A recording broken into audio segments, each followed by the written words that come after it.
You're watching Fanboy Versus with your hosts, J.D. Church, Nicole Hale, Chris Triplett, and Chris McFeely.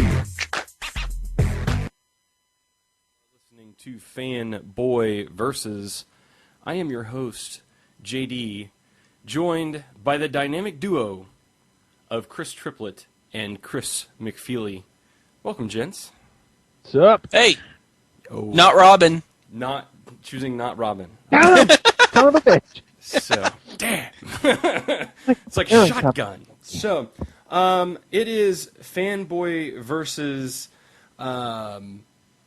everything. Oh.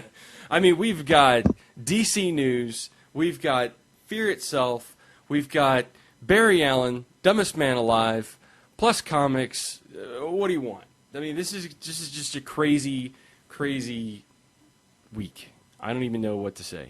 I really hope that Barry Allen Dumbest Man Alive thing catches on. It becomes like a T-shirt. Well, it should be. We should make play it or something. we should make Fanboy Versus shirts that just like Barry Allen, Dumbest Man Alive, and it's just that last page of Flashpoint. We're totally going to spoil that in the review, by the way. So this is going to be an interesting show, a little bit different format. We are only talking one news item, and it is the big news item of the week, which is the DC news. And we're going to talk about that in just a second. Also, end of the show, rather, we're going to talk both Flashpoint and Fear Itself. Plus, we're going to. Because we're not biased. No, I mean, it's one of those things where like both events have things that are interesting about them. I think that Flashpoint probably is the more interesting of the two in terms of the contained issue. But Fear Itself, I think, has the more long-running ramifications and those sort of things as far as the event. But that's all later. I think we need to talk this DC news. I think we should. I think so. I think so. So McFeely, Yes. what happened, my man? Well, what the hell? I think Well- first you ought to loop your video. That would be awesome. Am I jammed? Yeah, you're frozen. You're looking at your finger. It was pretty awesome. There we go. Well, it was announced this week that we touched upon it briefly a week or two ago whenever the rumor first came out, and we didn't really believe it was going to happen, that as of September, as was suggested by the solicitations in August that pointed to a lot of series that were coming to, or stories that were coming to an end, the entire DC universe is rebooting to number one. 52 new number one issues in September. Wow. I mean, now, wow. opinions aside, whether you think this is a good idea or not, you have to admit this takes balls. Balls is a yeah. subject that has come up in a lot of discussions I have had about this. Yeah. I mean, it is... I mean, even when you talk about some of the more expansive, even Zero Hour didn't really do it quite this way, you know. Zero Hour was a thing. You know, Crisis on Infinite Earths, Infinite Crisis, 52. I mean, nothing of this scope. And the thing is, I mean, we can't even, I mean...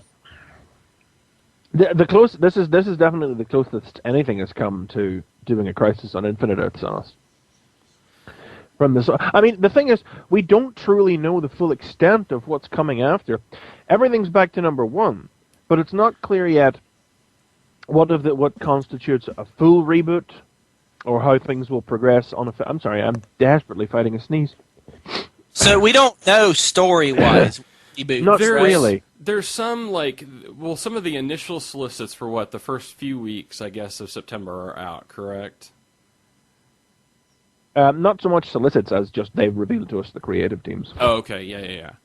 Well, I thought I read a brief discussion. I mean, one of the things we do know is one of the books that Gail Simone is going to be working on, which is something that kind of makes me squee, which is Firestorm.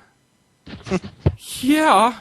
Yeah. And it's not just Ronnie. No, it's Jason as well. Well, that is the status they were in whenever Brightest Day ends. Correct. So, I mean, they're keeping that around at least. But are they keeping it, or are they reinventing it? What are they doing? You know, I mean, apparently, word is that Jones's Lantern will proceed pretty much. Blackest Night and everything will still have happened. And yet there's this talk now that we're looking at a much younger Superman, who's apparently, now this is just, you know, I mean, basically a lot of what I'm going to say here is mixed in with the official announcements and the things that Bleeding Cool has been saying, because although they're unconfirmed, Bleeding Cool has been on top of this news like weeks in advance of it happening, so, you know, take anything like that with a grain, but it's only a tiny grain, because they know what they were talking about for a lot of this. That Superman and Wonder Woman are going to hook up somehow. Yeah, I've heard that, and man, there is all kinds of opinions about that going on. And they're like getting rid of Lois's marriage to Superman, and Barbara Gordon's going to be Batgirl again. Is that what I heard? Yeah, heard that was another one. That's another one that has a lot of some people. I'm shocked that they're doing that. That's one of those that I think is probably the more controversial changes, because she has been wheelchair bound in Oracle for quite a while now, and that's become such an integral part of that character, and to sort of undo that and just say, oh no, she's Batgirl again, she's okay, she got up, you know. Well, we'll have to see, really, I suppose. JD, some people in the chat are saying the video's not streaming. Well, yeah, Barricade says I can hear but can't see. Yeah, we've been having trouble with Ustream. If you're having trouble, especially if you can hear, I definitely recommend that you go check out our Justin TV stream. That is going to be over at justintv.com/tfradio. I'm sorry, justin.tv/tfradio. That has been broadcasting beautifully, crystal clear. We're having a little bit of trouble with Ustream.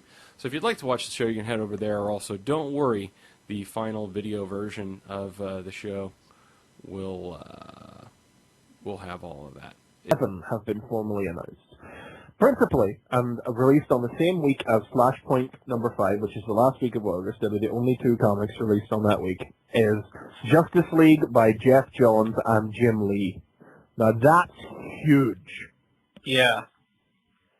Now they would have that title, right? I mean, that's the one. Yeah, but it's actually turning the Justice League back into the flagship title again. Okay, it has to be for sure. Yeah. All right, I tell you what. Let me stop that right there. This is like the first thing that was announced with this reboot and relaunch and everything. And I think that things down the road have somewhat proven it otherwise, but I can't say that I wasn't really concerned initially by that, because as far as the story that was in USA Today, it was like, this is an updated DC universe for a more diverse 21st century.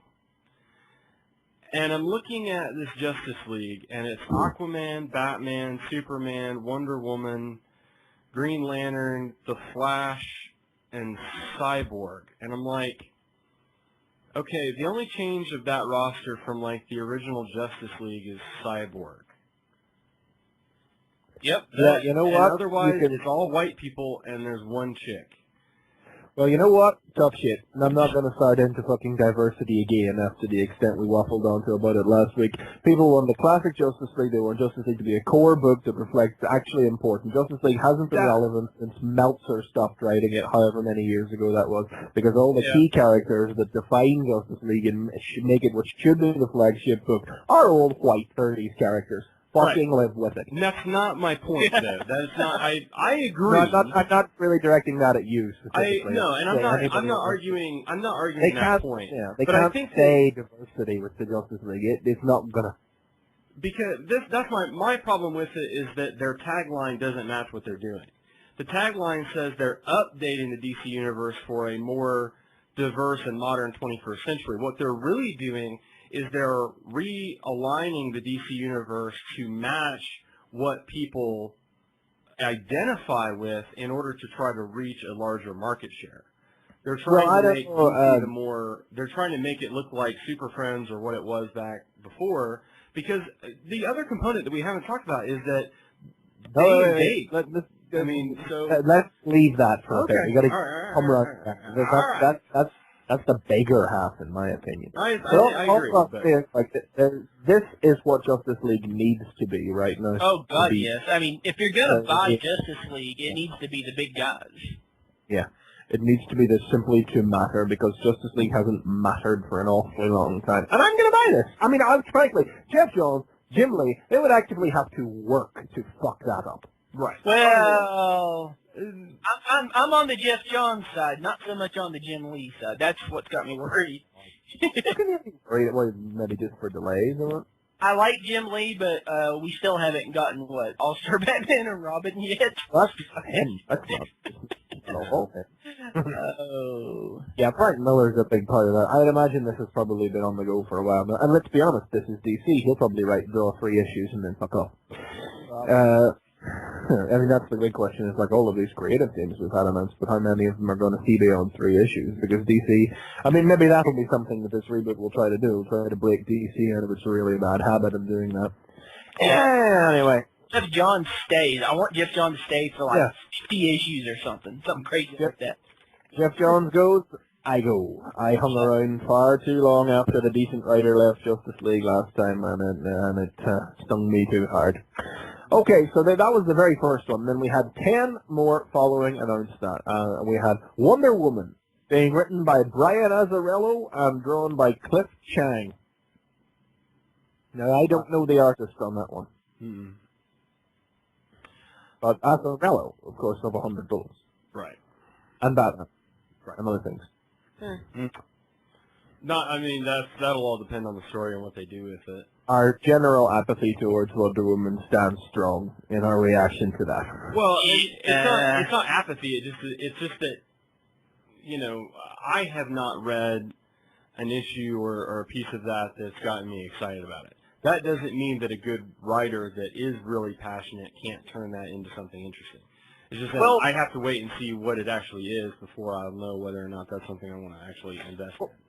Well, Greg Rucka did a great job with Wonder Woman. If they can kind of bring that back into the comics, I'm on board. But I don't know. I'm so hurt by current Wonder Woman. I don't know. Yeah. Well, and that is going to see a significant change, I would assume, as they try to break. I mean, as of now, I would assume we are done with anything resembling the JMS run on Wonder Woman. I assume. Well, except for the costume. Yeah, the costume's staying. The costume, a modified version of that costume is staying. I mean, it's not. By modified, you mean no jacket? No jacket, and they took the straps off of it. Oh, right. Yeah. So now it looks like her breasts are going to fall out, but. Well, Nicole, I'm sure, would be quite pleased with it because now she's got silver accessories instead of gold that match. I noticed that everything matches. So it is kind of sad that Nicole's not here. So is it a silver lasso now? No, it's gold. Gold. So the gold still doesn't match the lasso, but whatever. The next thing we have is, we knew about this one already, which was Aquaman by Jeff Johns and Ivan Rice. Mm-hmm. I think we've already kind of made our statement on that one. We like the sound of. Interested to see what happens. I wish they would have just made the new Aqualad Aquaman, and then that would have been cool. Yeah. Do you think he's going to be like a major character in it, or do you think they're going to do something with Aqualad like Teen Titans-ish? I would assume some kind of Titans or Young Justice. They might even launch, to coincide with the show, they might even do like relaunch the name. Titans as Young Justice. Yeah. Yeah. Yeah, to coincide with what? To coincide with its complete lack of airing? Yeah, I have noticed that. Every week I get an episode of Young Justice in my TiVo, and I'm like, ooh, is it? No, it's not. No, it's not. We're supposed to be the episode by now. Or it's the episode with somebody else. Yeah. There were supposed to have been new episodes by now, but there haven't been. Yeah, I know. I waited patiently on Avengers, and it came back and has been awesome. So, Ultron. I just finished I think I finished the Ultron Imperative, which was really good. Oh yeah. That was awesome. But anyway, I digress. Okay, what else do we got? Flash #1 with Francis Manipul sharing art and writing duties with Brian Buccellato. Brian Buccellato. I'm not sure how you pronounce that. I don't understand this one. Yeah, that's me done with the Flash. Goodbye. I mean, I've had enough average Flash to do me over the last his art couple of was years. good. His art was good, but I want my Jeff Johns Flash. Yeah, I like the Jeff Johns Flash. I want the Jeff Johns Flash back. I've had enough average Flash from... I can't even remember who the authors were of the last two Flash series before this one to know that no Johns, no go. Are we saying that Jeff Johns is so good that we can't read the artist, like the writer after Johns? No. If you put somebody else on Flash, like Mark Wade or somebody. Yeah, we'll put Mark Wade on. Take it out. Mark Wade's on it, I'd be reading it. Gail Simone wants to write Flash. She said in her Twitter at one point. Hey, I would read that. I would totally read that. But no, I don't want this. This isn't what I want. Yeah. Also, I do feel the need to be somewhat selective with 52 new number ones. Yeah. The next thing we've got is The Fury of Firestorm, number 1, written by Gail Simone and Ethan Verskiver, with art by Yildiray Sinar. Have you seen Now, Gail Simone has been talking about this in veiled terms for months now. She's fired up. Get it? She's probably got a storm of good ideas. Okay, I'm sorry. Yeah. She used some sandwich analogy the other day, and apparently, like, a bunch of people ran with it like it was, like it meant something. I don't know. But so am I going to give a damn about Firestorm now? Oh, yeah, you are. Possibly. Gail Simone. I do. I already care. Might happen. Gail Simone could write Superboy, and I would read it. Let me put it that way. Maybe. Yeah. Anyway. I don't know. So that one we'll probably be checking out. Yeah, I'll definitely be doing that one. The Savage Hawkman, by Tony Daniel. Yeah, don't care. Move on.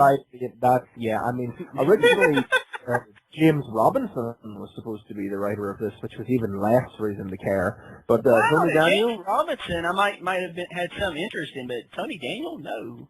James Robinson of Cry for Justice? He's written some good stuff. I know he has, but not recently he ain't.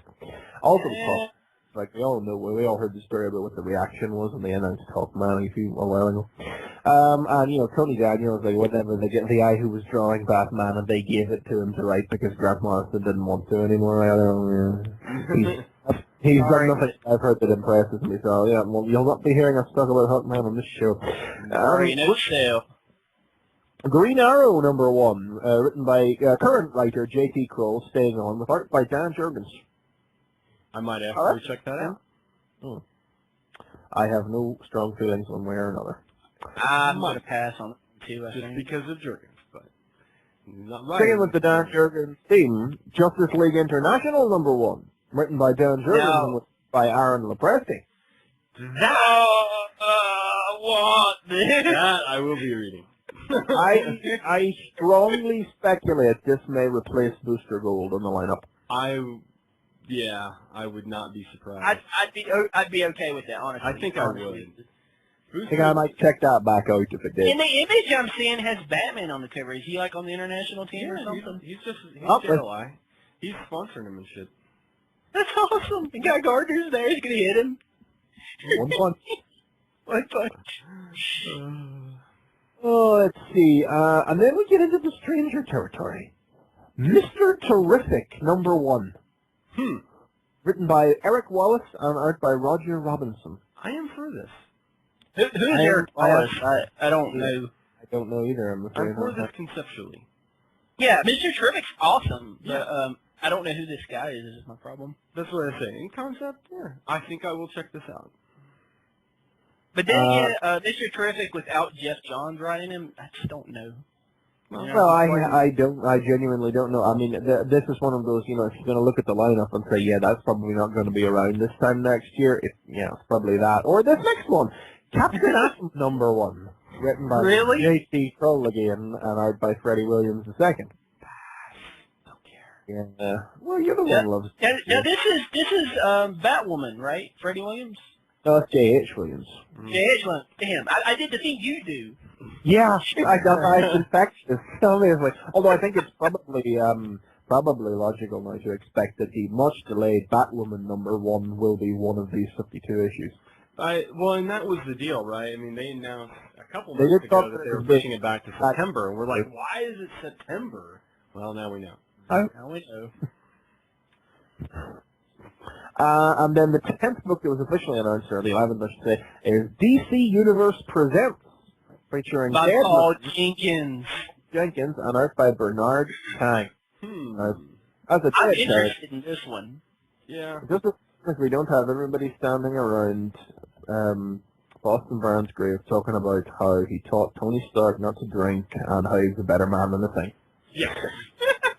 Yeah, exactly. I'm sorry, I am so soured on Paul Jenkins, even though I know he's good, but Jesus. I'm still interested in this. I believe I heard a possibility. Now, Bleeding Cool originally reported that this would be Adventure Comics #1. So it's possible this is taking that place in the lineup. I suppose it's also possible that this may be some kind of anthology book with a title like that. Yeah. So far as say possible, it's almost certain. I mean, it specifically says features a dead man's story by, so there might even be more than one thing in the book. So, like, revolving characters is what it looks like. Like, this issue's Dead Man, and then the next issue is, I don't know, Bruce Fire. Or maybe that'd be more than one story in each issue. Yeah. I'm not sure what we've heard as far as pricing on these goes, but I think some or all of them are starting out at $3.99 and then coming down to $2.99 for their second issue. Now, do we want to talk about that digital thing? I'm not even done going through the books we know about yet. Oh, we're still not done. Yeah, those are the ones that have been officially announced. Now, according to Bleeding Cool, actually, I know, I told a lie, this is actually official as well. DC also announced in an interview with Associated Press in September, Green Lantern #1, still by Jeff Jones with art by Doug Mahnke. Yeah. So that'll probably carry on as normal. Green Lantern Corps #1, starring Guy Gardner and John Stewart, still by Peter Tomasi. Or rather, no, by Peter Tomasi again, because Tony Bedard is currently drawing it.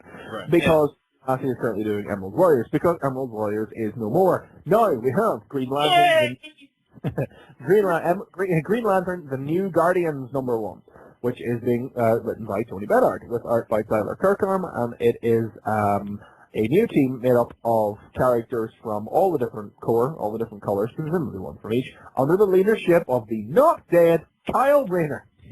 Yes. Who's actually a Guardian. Possibly. That would make sense based on what's going on in Green Lantern War, but Hey, that would make sense. Yeah, that was one will be no more. the New Guardians, one will be no more. Hey! Yeah. Hey, we called it right here. As long as he's not dead, I'm fine. Yeah, he'll just be like a blue guy. That'll be Yeah, it.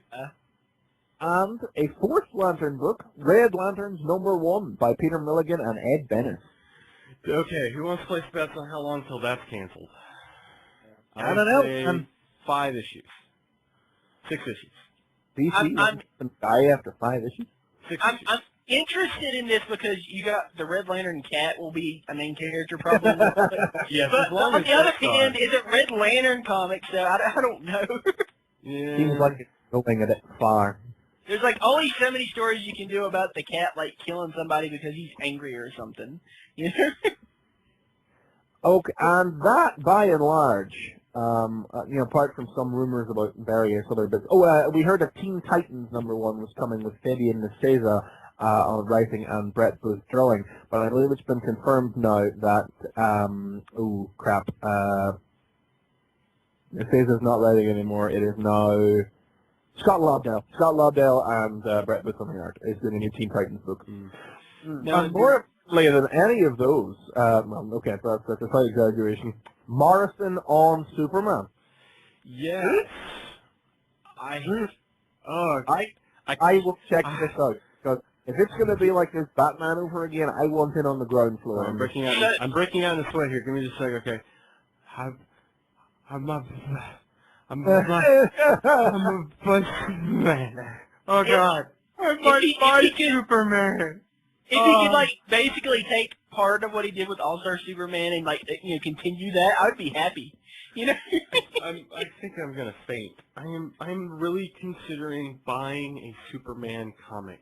You're damn right you What the are. hell is wrong with me? No, what's wrong with you if you don't? Oh, God.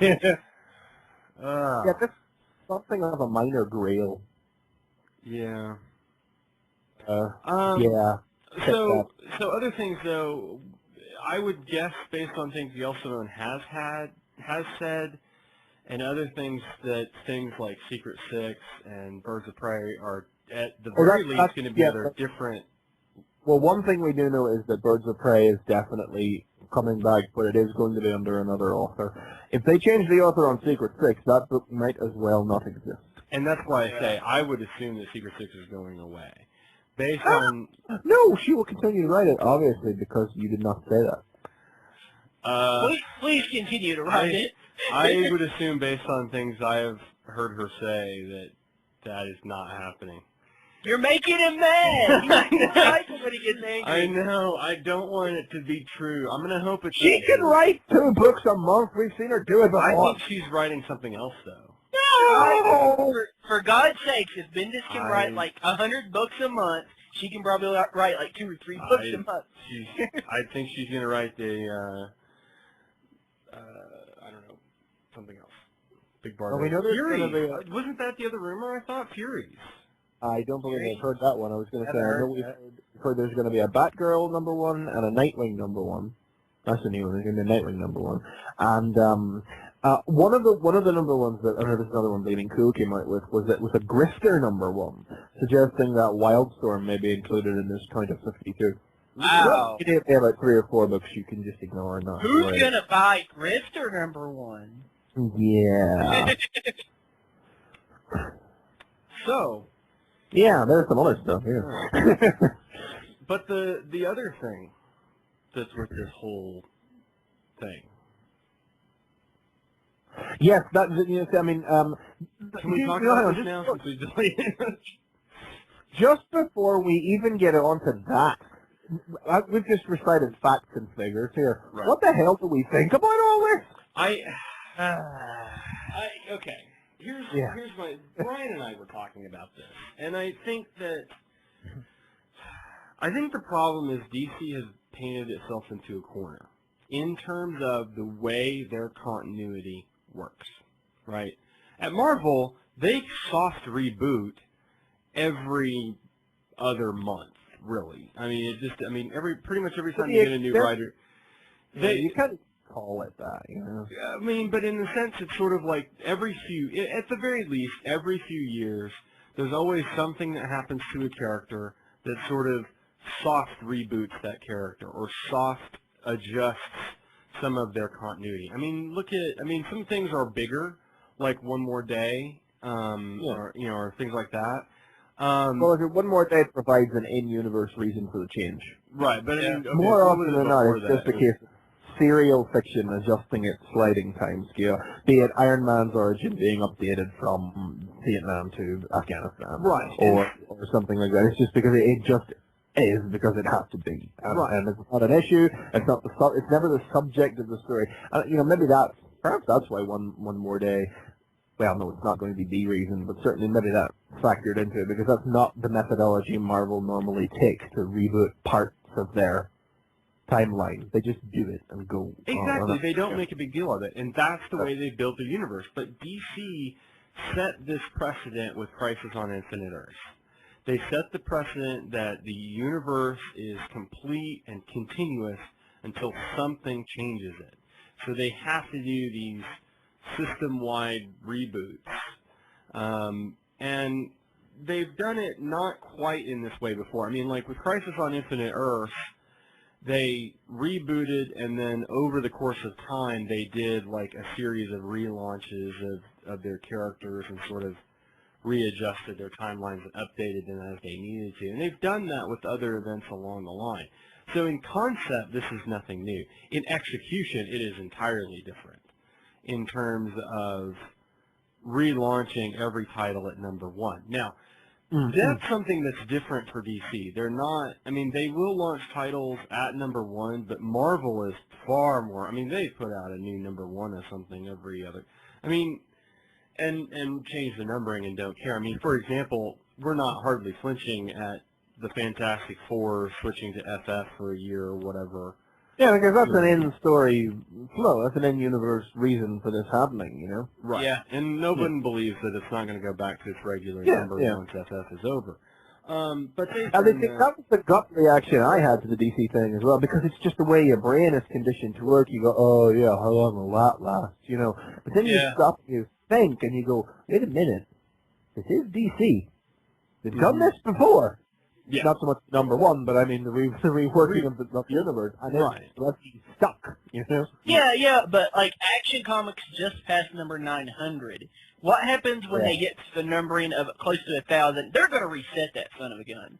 They will. Well, there hasn't been any discussion of Action, though, has there? I mean, they're doing 52 titles. They haven't said it's every title. They said they're launching 52 titles. Well, they don't currently have 52 ongoing superhero comics. Well, but we know they're doing 4 Green Lantern comics. That's one new comic. Okay, and they're doing a Mr. Terrific. They're I'm doing going to bet that at least some of these new... take the place of some of the other comics, you know what I mean? Because they canceled a bunch of titles to make way for the Flashpoint minis, and those are only minis. So, you know, technically we still have Doom Patrol and Batman Confidential and Rebels and Freedom Fighters and everything to replace, which aren't going to, let's be honest, they're not coming back in a hurry. Yeah. Right. I don't think we need those. But I wouldn't be surprised if they don't leave a few titles numbering unchanged, like some of those really, really old titles like Action or something like that. But regardless of that, even if they do, then, all the numbers, you know, all arrows point to that going back to the primary numbering, because that's just too many to not, you know, take back. And we will stick with.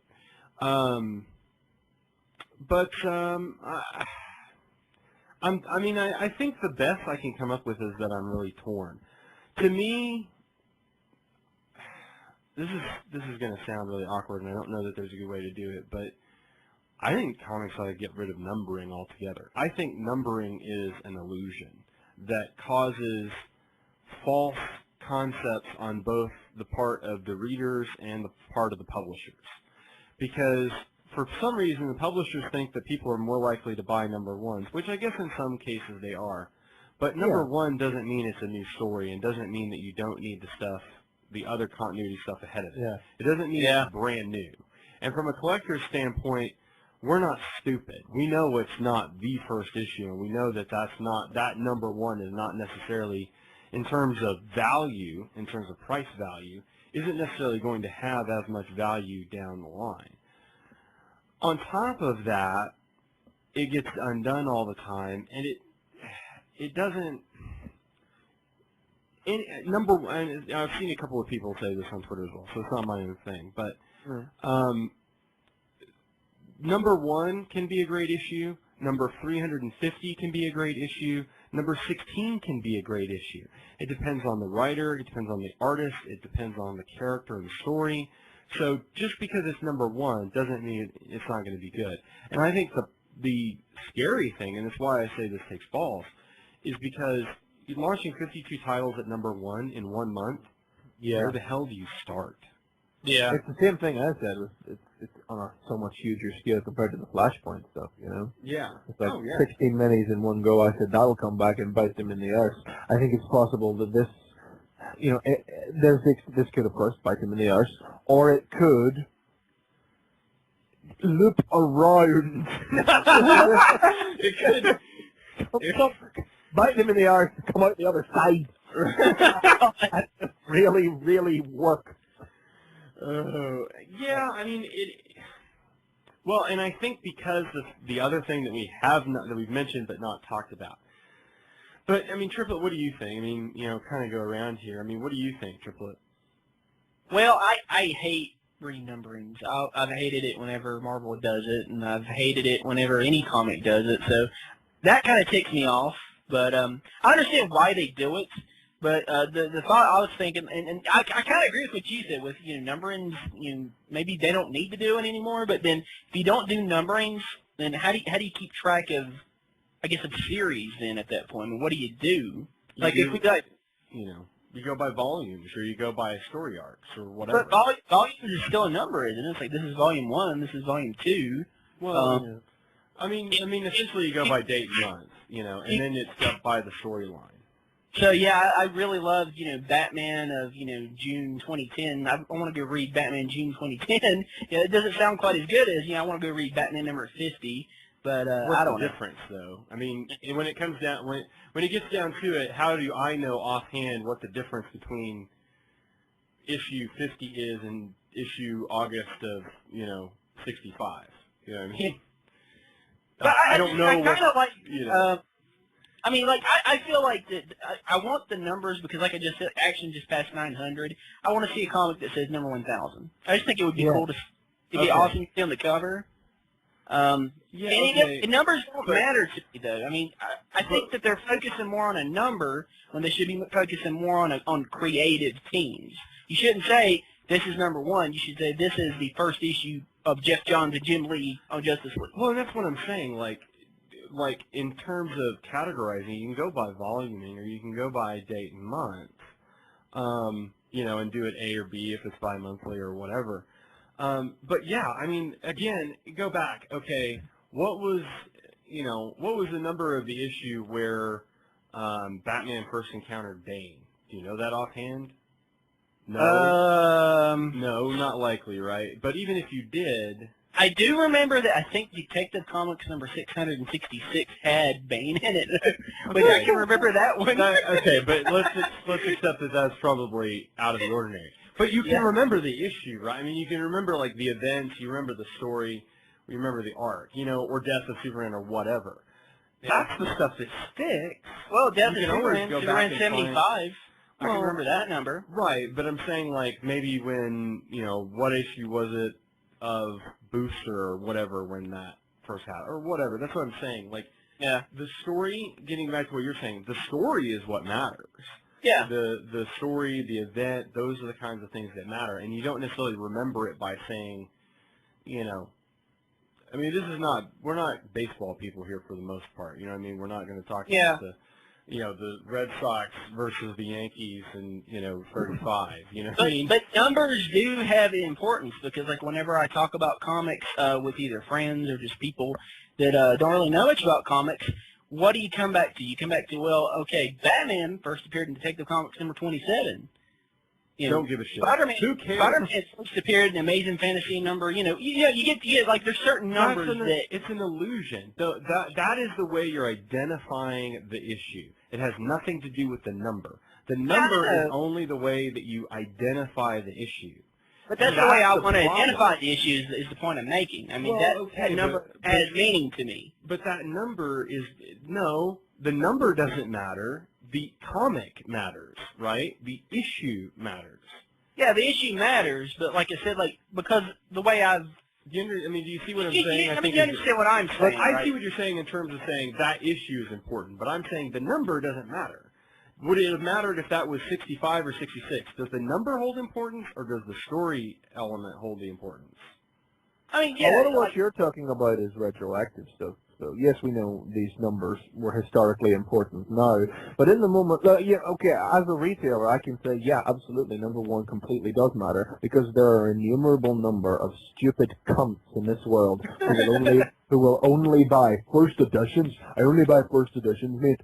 Because you're that's bullshit, because they're stupid, stupid people who don't even know what first edition means. Right. Who just, I just did a small convention this past weekend. By the way, BotCon, HeroesCon, whatever. My con was the one with Nick Roach at it. I did a small con this weekend. And we had some packs of the first issue of, Legends of the Dark Knight. Different colors. There were 4 variant covers to that. Yeah, I remember those. The pink, teal, blue, and the yellow one, wasn't there? Yeah, 4 colors. I think they're like highlighter pen colors. And it's all the same comic, 4 copies in one bag. Threw them in there, $5. But I made a point when I was writing the post-it to stick on the front, set of 5 first editions. Sold half a box of them. Yeah. Yeah, because people they don't Yeah. I know. So if you don't have a number on it, will okay, you just said number ones are important. So if there's not a number on it, will people buy it? Number ones, okay, this is what I'm saying. Number ones hold value to people that don't know otherwise, in my opinion, in terms of saying, like, the thought process for the unwashed is that something important is happening or something new or interesting is happening in that number one because it's a number one. It makes them feel inclusive because it makes them feel like they're getting in the beginning. That's the whole point of this point one stuff for Marvel, is to try to give a well, you say that, but I mean, who is going to look at a comic on a shelf that says 15.1 and think, oh, that must be a brilliant jumping off? Then you need somebody to tell them that, and ultimately that is the only way to gain any kind of penetration short of putting a number one on the cover. It's either number one. You gotta put something on the cover. Well, it's either number one or make a big noise about how this story is a point to jump on that you should read. You know, everybody's big splash image on the cover that says, "This is a jumping on point." That's what you do. I mean, look at all the good reviews things like Jonathan Hickman's Fantastic Four was getting, and yet when did the numbers leap up? FF number one. Right. Yeah, because it was a number one. So what's your opinion, McFeel? I mean, what's your opinion in terms of just the number ones and stuff? I can't imagine that the numbering will stick for that long. When they get to issue 24, what happens then? Like I was telling Brian the other day, 24, it looks exactly like 300. It looks exactly like 660-something to somebody. It doesn't matter at that point. So what do? Do we start doing seasons? Do we do 1 through 12, and then next year you go back to 1? Does that work? Get rid of numbering. I'm a champion. That's my new champion. That's the new cause I'm championing. For comics to get rid of numbering. Oh yeah, and it'll just be issue A, issue B, and then when they get through to issue Z, it'll be issue A2. No, no, that's numbers. It'll be issue AA, and then it'll be issue AB, AC, and round and round. Yeah, it would do a big favor to those of us who actually read comics, and it would be terrible for like passive readers and stuff. God, I don't even know how I would even catalog that. Like, put it in a long box. Jesus Christ, what would I do? You don't have numbers, you just have months. Like, you don't understand chronology. I don't understand time. How does the calendar work? What day is it? Which comes first, August or October? I can't remember. This is my June 2011 box. Only June 2011 can be in this box. What are you doing? You're mixing them up. Oh, okay. Well, let's talk about the 800-pound gorilla in the room. Yeah, that's other half of this. I mean, I don't know I can't imagine that they're going to. What's your opinion? Okay, so so the other part, the other big half of this, and I think, frankly, this is probably the bigger thing, to be honest, is that with all 52 of these books, DC is going day and date digital. These will be available to officially download digitally on the same day as the day of release. Yeah. Wow. Now, stipulating that, it is 4 weeks at full price, and then they drop to, what, $2, I think? Yeah. Yeah. And they are offering, at least with Justice League, I don't know if in the other books, a book that you can buy that's got a code effect in it. The download code. That's going to be what? I thought it's going to be $4.99, so you get the 2 copies of that, and it'll be the regular issue will be $3. Yeah, and so the thing with that is that I think that it does retailers a service to have it the same price. Yeah. Because I mean, think that, this is the future, you know, and good on DC. You know, again, it comes down to balls, you know. Yeah. Good on DC for being the first one out of the big two to swallow swallow their pride, take the leap of faith, whatever, and do it and get out there and do it. Whether it works or not, we'll have to see. But they've done it. You know, this is the future. They can't fight it. But at the and it is not a retailer-friendly move but they Yeah. have, and as a retailer, you know, I'm like, oh, fuck's sake, and I will actively be downplaying that to anybody I talk to, obviously. I think, But- and I might be wrong on this, but isn't Brian Michael Bendis pretty pissed off about this? Didn't he make a pretty controversial I comment? heard he said something, yeah, but Yeah.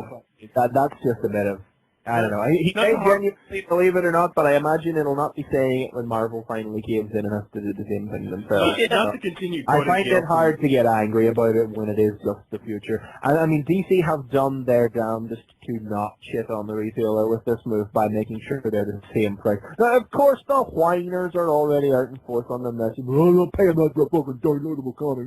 I'll just get it. Well, you know what? Yeah. If you were going to run off and download it for free, you probably weren't going to fucking download it officially anyway. And, you know, it's like, it's DC doing their best to not just close retailers across the country immediately. I don't think they will. I mean, I think the by and large, the comic book collecting crowd, you know, the people that are week in, week out, keeping shops open because they're the ones that have subscriptions at their shops, you know, buying comics, buying trades, those kinds of things. I think this will be a near negative, you know, this will be a null impact.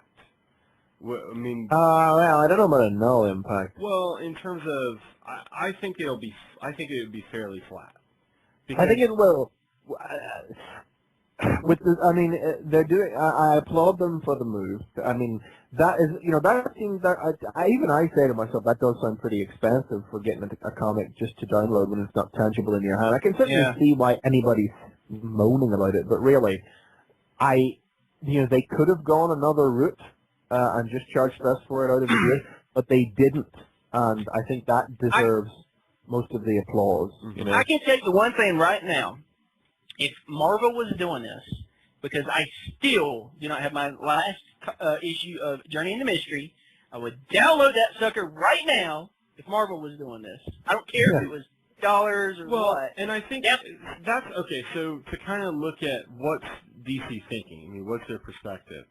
I think the day and date thing is actually the thing that drove the 52 number ones thing.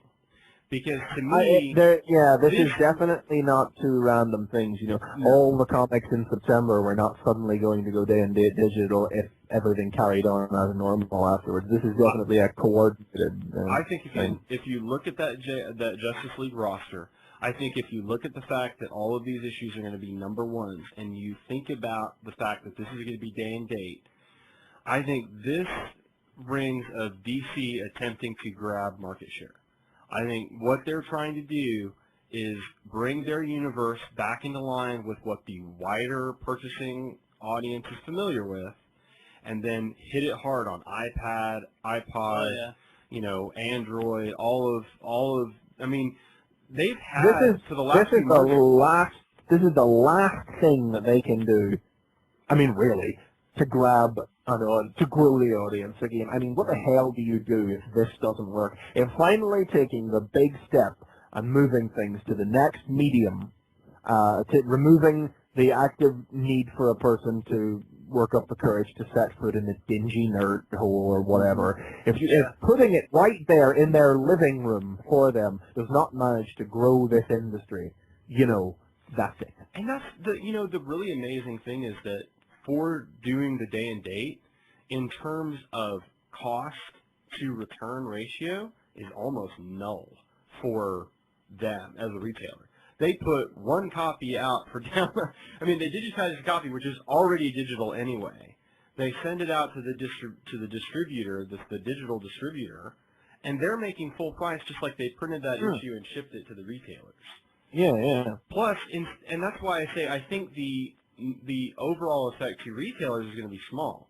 I don't think they're going to see much of it. I don't think you're going to see much of a decrease in your orders for. Yeah, I mean, I think the truly dedicated guys with the standing orders will probably stick to tangible physical copies. You know, maybe the more casual people picking up off the shelf.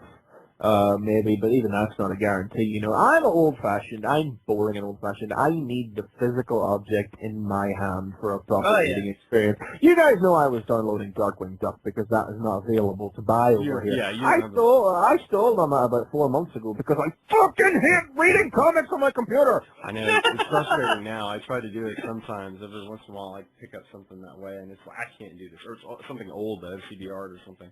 It's like, damn it, I want to take it in my hand and go in my chair and fucking read it. I don't want to read it on my computer. But I even on my laptop, but I still can't do it. Even if I had an iPad 2, I think iPad 2 would probably be a little bit easier. But still, I want this. I want this. I'm turning the page. I'm turning the page. Look. So I think that this has, I think this has more to do with DC trying to reach more readers. I think iTunes has proven at this point, hasn't it, that what was it? Cut there again. Yeah, I lost you for a second. I think iTunes has proven now at this point, I think this is a statistic, but I don't know a source for it, that if presented with the opportunity, people will buy rather than steal. If the price is correct, yeah. I mean, if the price is correct, I mean, these are definitely more expensive out of the gate than your average song or whatever the hell else it is that you've downloaded through iTunes. I don't fucking use iTunes. And that's what I think that I think that they're doing the right thing though. Start with the same price, and then see what they're going to have to get it priced at in order for people to download and buy it versus stealing it. And that's what the music industry did the same thing. They had to start higher, and then slowly they figured out that somewhere between $1 and $2 is what people will pay for a single song. That value, if you haven't, I'm kind of quoting from, if you haven't read the book, Free is an excellent book to read. But anyway, I can't remember the author's name right now. I'll look it up later. And that's essentially what it said, that there's sort of that price breaking point, the trouble that it takes to find that issue, download it, you know, whether or not you're getting something with a virus or whatever. That trouble, the cost of that for music was about $1. What is it going to be for comics to get a full, high-resolution, good, consistent, clean, readable issue versus something that somebody's copied, depending on what resolution they've copied it at and whether or not? I don't know. I don't know what that price break is going to be. Now, I know DC's been experimenting with it. They've had X-Comics, which is, I think, X-Comics or something like that's their distributor on Android. I've had that app for a while, but I've never downloaded a comic from them. What is that Comixology? Is that? That's it. Is that it? Okay. I didn't know if that was it or if it was something else. I know Comixology's been out there working on digital for a while now. Yes, and they currently, as far as I know, at least have distribution for Android. I don't know what or if they're distributing through like iPhone or not. I would think so. So, you know, I know that they've been experimenting with prices of whatever it is that they've been pushing out. So I assume that they have a certain amount of market experience in terms of price, you know, up to this point. But okay, just real quick, I want to say, okay, I predicted this back when I said that they need to do a comic like Justice League where you buy it and have the code in it and you get it download. I said that. Said that like a year ago. Okay. There you go. Was that live on this show? Yes, I think Call the archives and we'll find it. Right. But, so, let's kind of, I mean, I think we've kind of summarized this. I think we've talked about it a lot. But, I mean, overall, in terms of the number one, I think including the concept that they're doing the digital, I don't feel so bad about it. Because I think that once they start to get people interested in the digital, the numbering will go back and they won't care so much. I think the number one has everything to do with the day and date launch that they're doing in September. Yeah. And that once they start to get a market base out of that, then the numbers will go back, and we'll get different issues or whatever, and then people won't care. In terms of the relaunching everything all at once, wow. I mean, that's what I said. I mean, that takes a lot of balls, but, I mean, how much, it's just like anything. It's just like anything after a major event. How much of this is really going to stick, you know? I mean, details are still pretty light right now, you know? We need to know more. I mean, we'll have the September solicitations soon. Probably not for next week, but I would say for the week after. And I don't know if frankly, I don't know when the solicitations come out if there'll be anything left to announce or not, or if they'll have progressively announced all of the creative teams and everything by that stage. But we can but wait and see, really. I mean, we can sit here, we can speculate about digital and all of that, but I think that whatever the outcome of it will be, DC is to be applauded for taking the leap in the medium shift, certainly. What they do to their universe and characters is going to be more of a subjective thing, I think. Yeah, and so I think we'll just have to see it. And hey, you're going to want to keep tuning in to Fanboy Versus to hear our opinions on what's going on. I mean, there's a lot more news to come. Obviously, we're just, tip of the iceberg as far as, all the creative teams and things. So there's going to be a lot more news on this coming out. And obviously, we've still got a lot of Flashpoint to go with just the first issues of the tie-ins coming out this week. So I don't think we're talking any of the tie-ins this week, but I had, for the most part, I had heard that the Batman was the best. Yeah, I got it. I was gonna just kind of quickly say something about it Well, go ahead. Why don't you go ahead and tell us something about it now, real quick, and then you can go into your review as well. It's Brian Azzarello, which I always thought was basically stay away from Batman, Brian Azzarello, because you don't do good stories with Batman. Water. But this is, we've already revealed, in the Flashpoint, it's not Bruce Wayne, it's Thomas Wayne. Mm-hmm. And so it's cool to see, what he does with that character. And basically, Thomas Wayne is a mean, crazy, old, cranky guy. He's Batman. He's the goddamn Batman. He's awesome. Yeah. And it's pretty good. I mean, there's not much that happens in the first issue except for he kills Killer Croc. Oh my god! Yeah, I did see that. Oh my god! Yeah, it's good. I think I'm going to pick up the rest of them. It's just 3 issues, so there's not a lot to be invested in. But pretty cool. I like it. I say try it out. Yeah, I might pick it up here in a few weeks if I have a light week. It's the only Flashpoint book I was sort of interested in. It was the Thomas Wayne thing. That really interesting. Before then, okay, he's like over casinos or something. I was like, okay, I don't care. But now, it's Thomas Wayne. Now there's GD Batman? Hell yeah. He's GD Batman, yeah. I mean, that's awesome. So, yeah. But, yeah, that's it for that. Just a quick note on Amazing Spider-Man. Hey, Anti-Venom's back, the bane of my existence. I wish, he wasn't around. But, yeah, I don't understand that. I had to actually, read up on that because I was like, who the hell is this? I've been away too long. Yeah. And then I read up and I was like, this doesn't make any fucking sense. Why are they doing this? I like Anti-Venom. He's that white Venom stuff? What the hell? I don't get this. I like his powers. Negative color. I like the idea that he's a villain, that he's basically old Eddie Brock.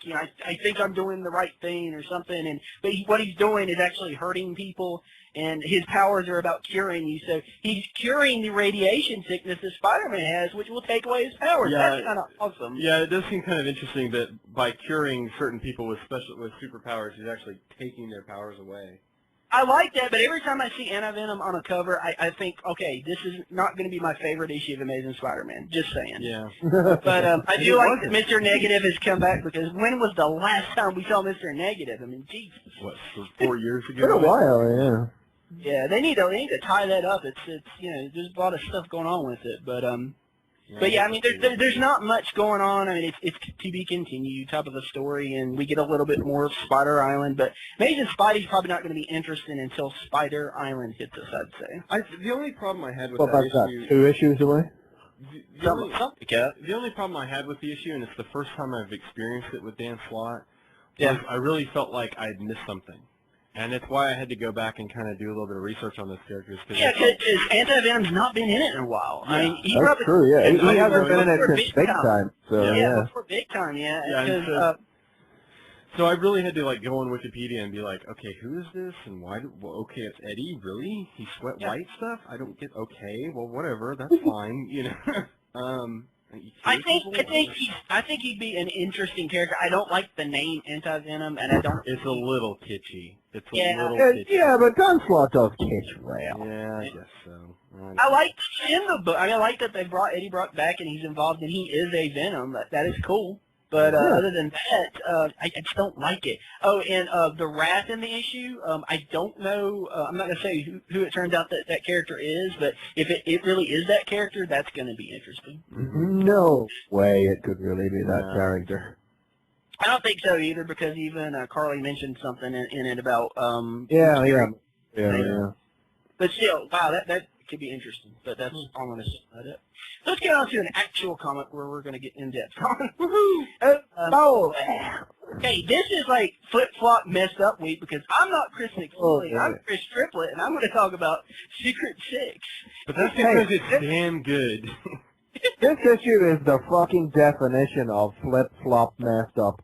Yeah. Oh my god, there are so many amazing, terrible, awesome, horrible things in this issue. I don't even where to begin. Wow. Well, we can begin at the beginning. So like the last issue was basically the story where they went to hell with Ragdoll and everything, right? So they've obviously come back from hell. And there's this little loose end where basically Scandal's girlfriend is still been kidnapped by this homicidal maniac. Apparently, I was wrong. This wasn't titled The Darkest House Epilogue. I really figured it would be. Yeah. What was the title? The jagged end of the chainsaw. Oh my god, this is fucking best title ever. I'm like, the title, that's we were in for some terrifying shit. I mean, that's just that is just. I could have stopped the title and be like, "That's the most amazing thing I've ever read."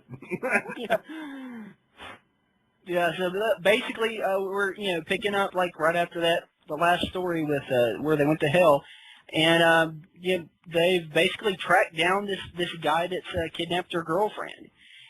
And it kind of writes itself because, I mean, you know what they're going to do to this guy. I mean, it's not like,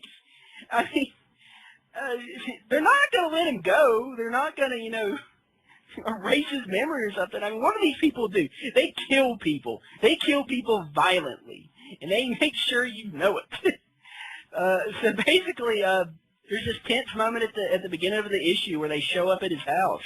And a Scandal goes in to check on her girlfriend, and basically you've got a Deadshot and Bane and Catman just he's standing outside and kind of like daring the guy to run for his car. Yeah, they set up this whole game. Like, tell you what, yeah, they are not usually that sick. No, they set up an old-fashioned gauntlet. If he gets the van, he gets to walk.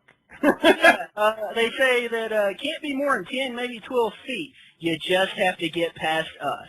You just have to get past Catman, Deadshot, Bane, Jeanette, and Scandal. Oh my god! Good luck. Yeah. And then you got this great scene where, he's got a gun. And he basically is like, no, I'm doing God's work. I'm fighting this abomination. What if I decide to kill you deviants? What if I don't want to play? And then Deadshot's like, that's the thing, Randall. You're already playing. And then Jeanette jumps on him and bites his hand! Bites his freaking fingers off! His fingers fall off! Amazing! I was like, oh my god. I mean, why you knew things are on their way now.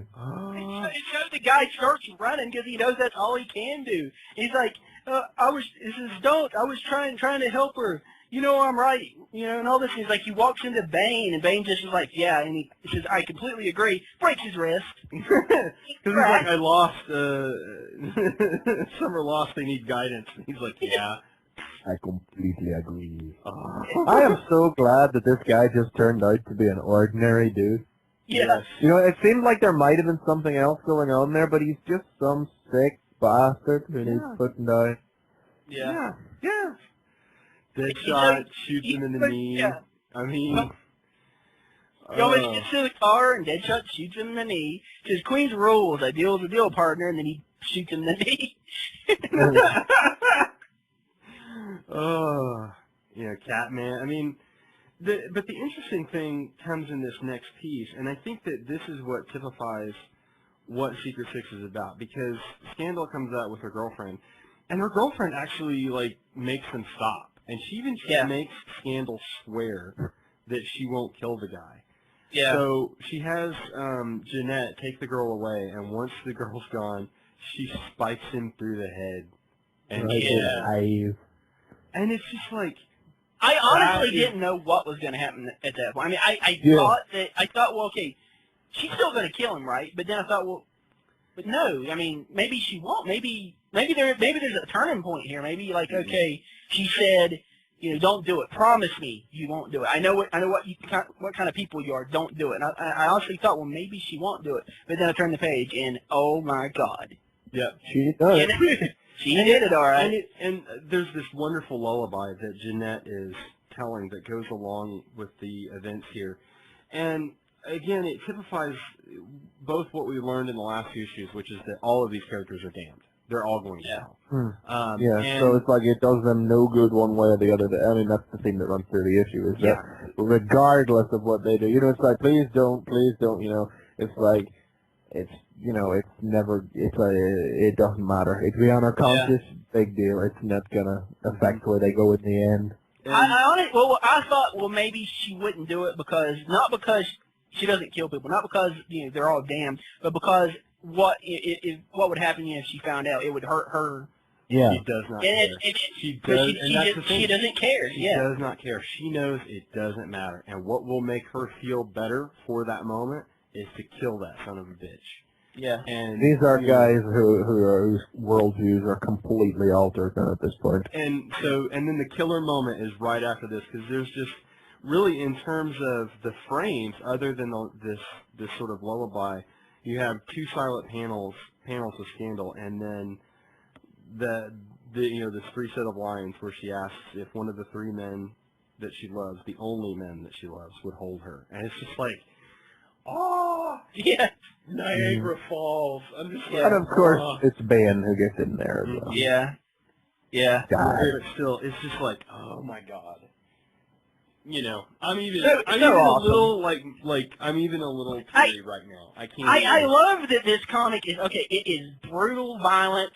It is like everything it's a man's comic. Hard.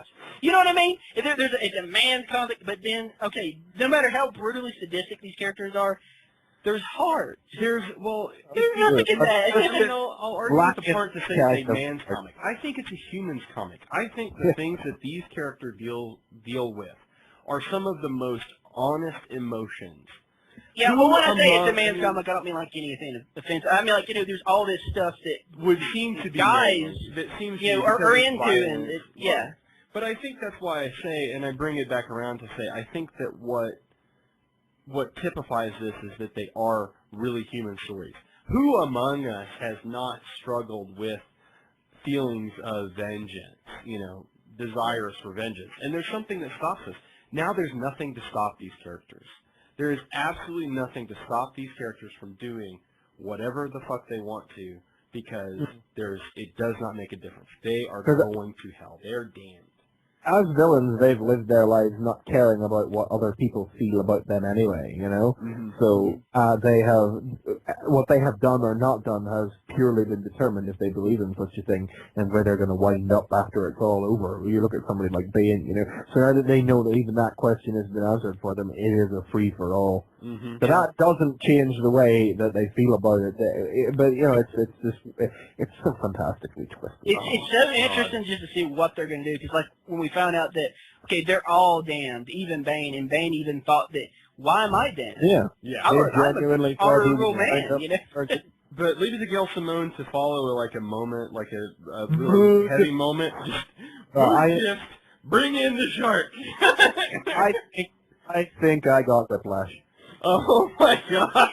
Because immediately, like here's King Shark coming out with, is that a goose? I mean, I don't know what that is, but he's brought it out there, and he's like, anybody want the neck? He's like, oh yeah. And then now I understand the whole thing, because Gail's been going off for like a couple of months now about he's a shark. That line comes into play. He's like, I'm a shark. Fish boy's got a point. I'm a shark. And now I know why she laughed, because it is damn funny. By the Well, way, you know, I am really pissed off at this fucking Super 8 in the middle of my goddamn comics. Oh god, yeah, this thing is annoying the tits off me. I wouldn't care so much if it was made out of the same paper stock as everything else, but the comic just keeps falling open at that page because it's at that thicker stock. I know, and like For the I cover.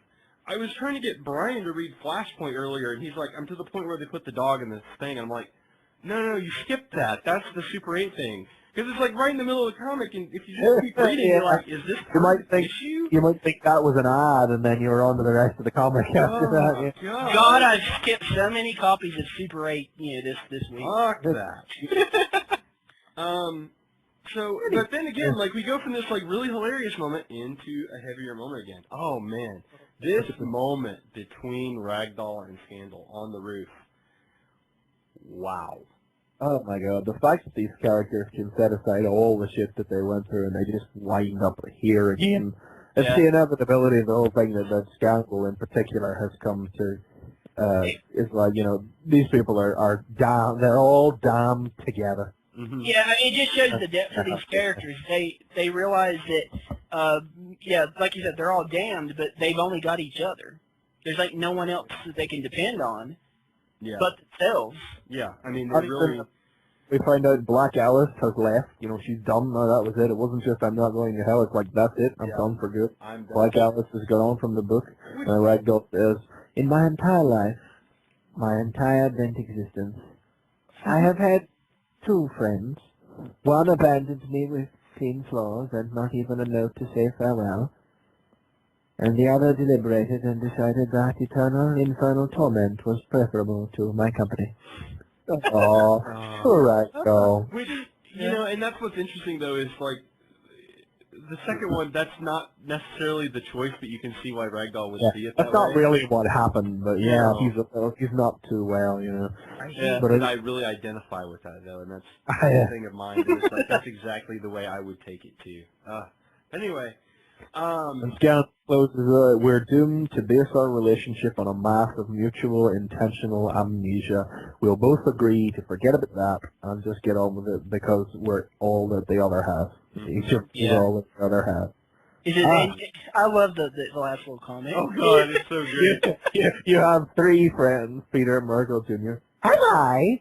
Ooh, that's just one shy of a 5-some. This is wonderful. Again, it's like perfect. Purple tone. You have this touching, sort of interesting moment, and then just tie it up with like a, orgy comment.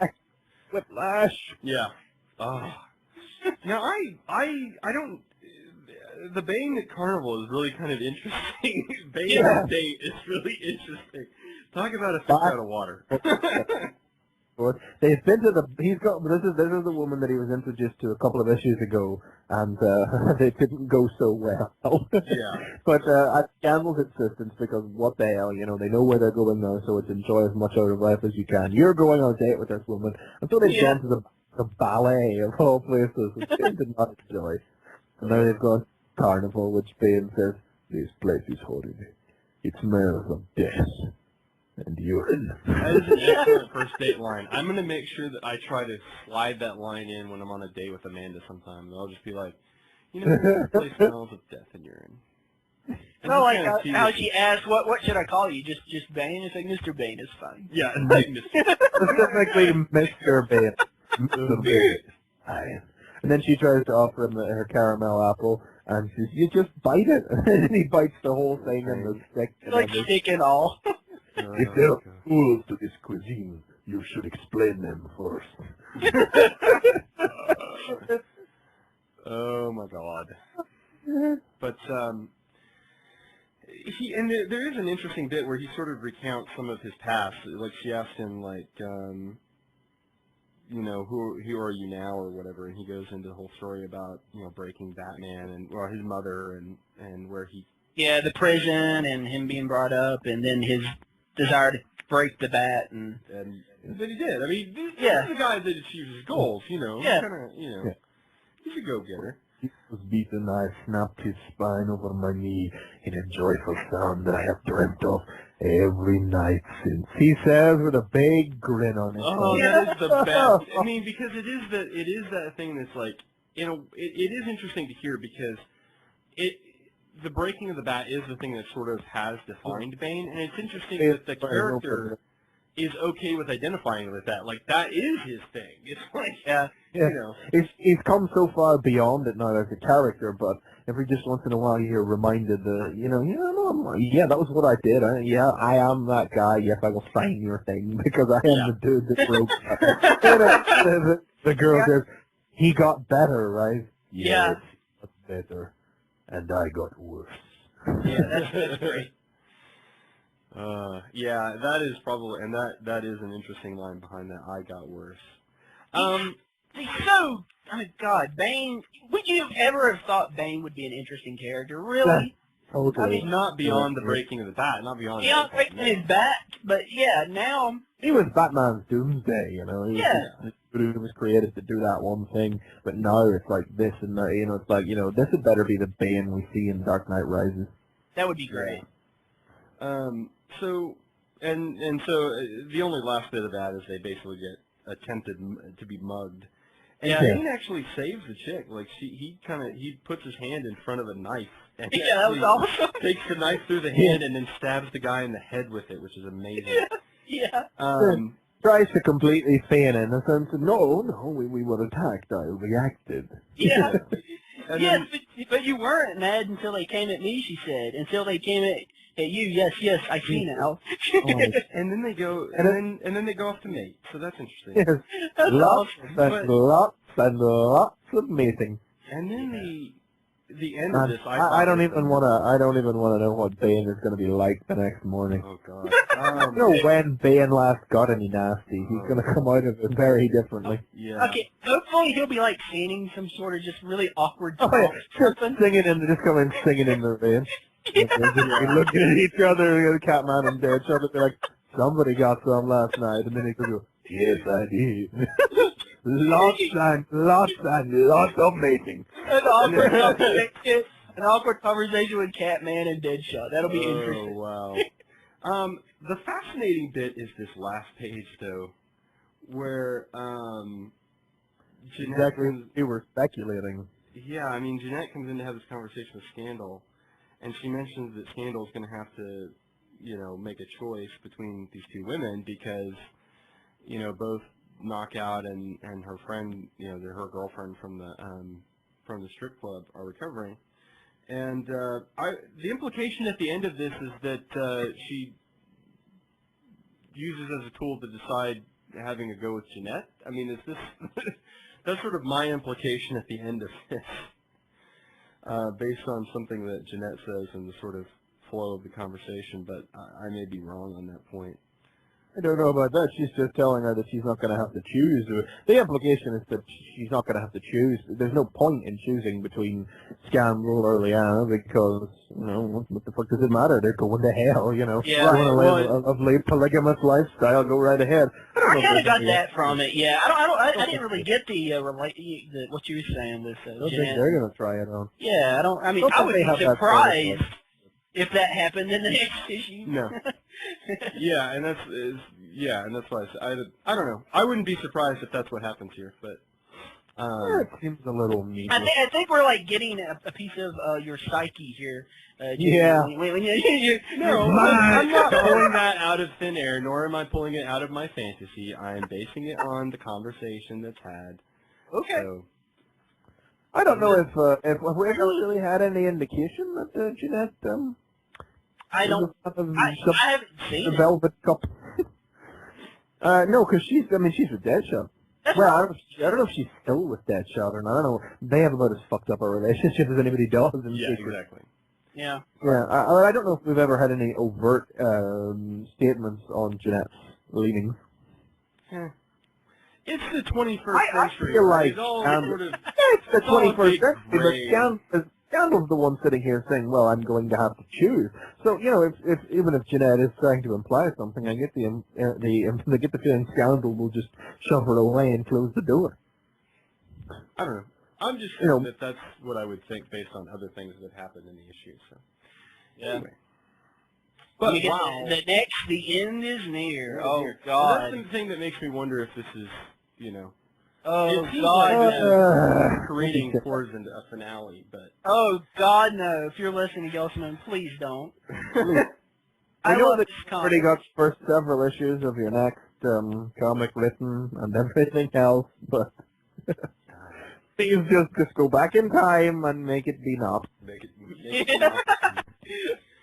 So, excellent. I mean, That's Secret Six, awesome. I mean, I don't know what to tell you. I mean, there's nothing that we can tell you now that we haven't told you before that Yeah, makes you read. buy this book. Read this book. So One of the most twisted issues yet, it is, but in a bizarrely touching way. Not twisted like Cat in the Cradle was.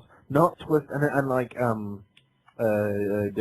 the story with Hale. The Darkest House was kind of twisted on the same level as that was, but not quite the same. This is twisted in a bizarrely touching way. We glossed over the point. There was a point in here too where somebody, I think it was King Shark that was mentioning that Catman was all happy, and he's like, "Hey, I know that every day my dad is burning in hell." There's justice in the afterlife. Yeah, King Shark was worried because Catman's happy and Ragdoll's sad. Something's wrong. If King Shark's picking up on it, you know something's going on. Something's wrong.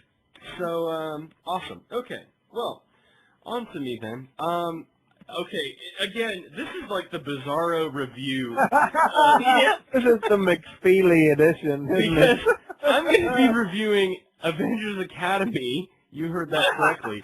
14.1, because Christos Gage, filling in for a few issues on Amazing Spider-Man, has convinced me that this series might have some promise.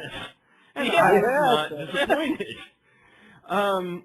Who the hell is the, quote, pimple-headed chick at the beginning of this? I am not familiar with this character. That is Ruby Thursday, one of the Yes, head they names. did say that, but I mean... Well, that's actually her name. Right, but I'm saying... Ruby Thursday. Did she eat it, Ruby? She was one of Steve Gerber's creations for the Defenders, I believe. Okay. She has an organic, malleable computer for a head. Awesome. And that's all you need to know. Okay.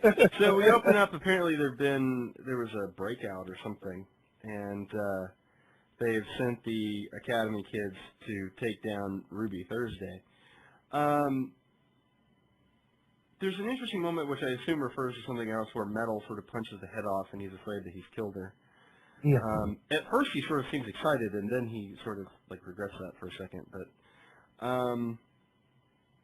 and then at the end, Hank comes in and sort of cleans up the mess because they don't really do You only ever job. see Hank from the knee down here as well. Yeah. They really make this issue be about the, quite wisely for a point one, because this is your jumping on introductory, and this is, well, as I'm sure you can tell us, this is a story that stands alone. They've absolutely made this be just about the kids. Right. Which I like. I mean, that's what I wanted to see out of this. I think that's probably a bit of deliberate synergy after, hopefully they've intrigued people with the Spider-Man issues, and then this follows on directly in the hopes of picking up some new readers after that, and they've just made it be specifically about anything of the stuff that would hook you from the Spider-Man issues. And I think they did a good job here of recapping some of the things that we know about these kids in terms of that they were tortured by Osborn, and that what this issue really begins to be about, which is them trying to take a look at the other side. They were the ones that were chosen to be a part of the Avengers Academy because they were deemed to be the most capable of becoming villains. And what they started to become interested in is seeing, who the rejects were. So who is considered to be not as likely to become a villain. And they latch on to the one person that was like almost but not quite, that they ended up not picking. This character's name was Jeremy Briggs. And he has powers. Is he a mutant, I guess? He can manipulate chemicals. He can change chemical compositions. Take Firestone without the floating head. But he ends up using that ability to sort of become a philanthropist. He founds a chemicals company and figures out ways to convert things. And he takes the kids through several of the other rejects because he says he keeps track of them. And you see this one kid that turned into a horrible monster, and they've managed to be able to suppress that. There's another woman that has healing abilities, and she works like in Africa, and he sort of funds her work. And then they show this kid that has some sort of like ice ability, who had sort of been trying to do the vigilante thing on his own, and in the course of this issue ends up being killed by a Wendigo. Oh God! Yeah. That, Hey, Wendigo. Wendigo eats him? Because Wendigo eats everything, right? Well, they said he was torn apart. Oh God! There's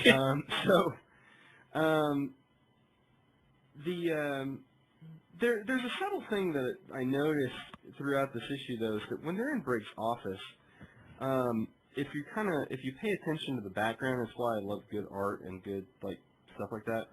John man. All throughout the background, like there's a Iron Man armor in a case, and then there's like a blackbird hanging from the ceiling. So if you're sort of paying attention as you go through the issue, you're noticing that this guy has has some sort of at least some level of like hero worship or something going on. There is a sort of a lot of Avengers-y stuff hanging around. So this is like the old Blackbird, like the original Blackbird looking. Yeah. Like in X-Men First Class. Go see it. It's out right now. Oh yeah, we'll not be talking about it today, but I've seen it too, and holy God, that is awesome. It succeeds fantastic. Preview for next week. When JD's had time to see it, we'll talk about it then. Yeah. So, of course, they're all sort of taken aback by this kid that gets killed by the Wendigo, and they find out that the nice little tie-in to Alpha Flight, because they mentioned that Alpha Flight's tracking the Wendigo back to Canada. Alpha Flight, isn't it? Yeah. So, but anyway,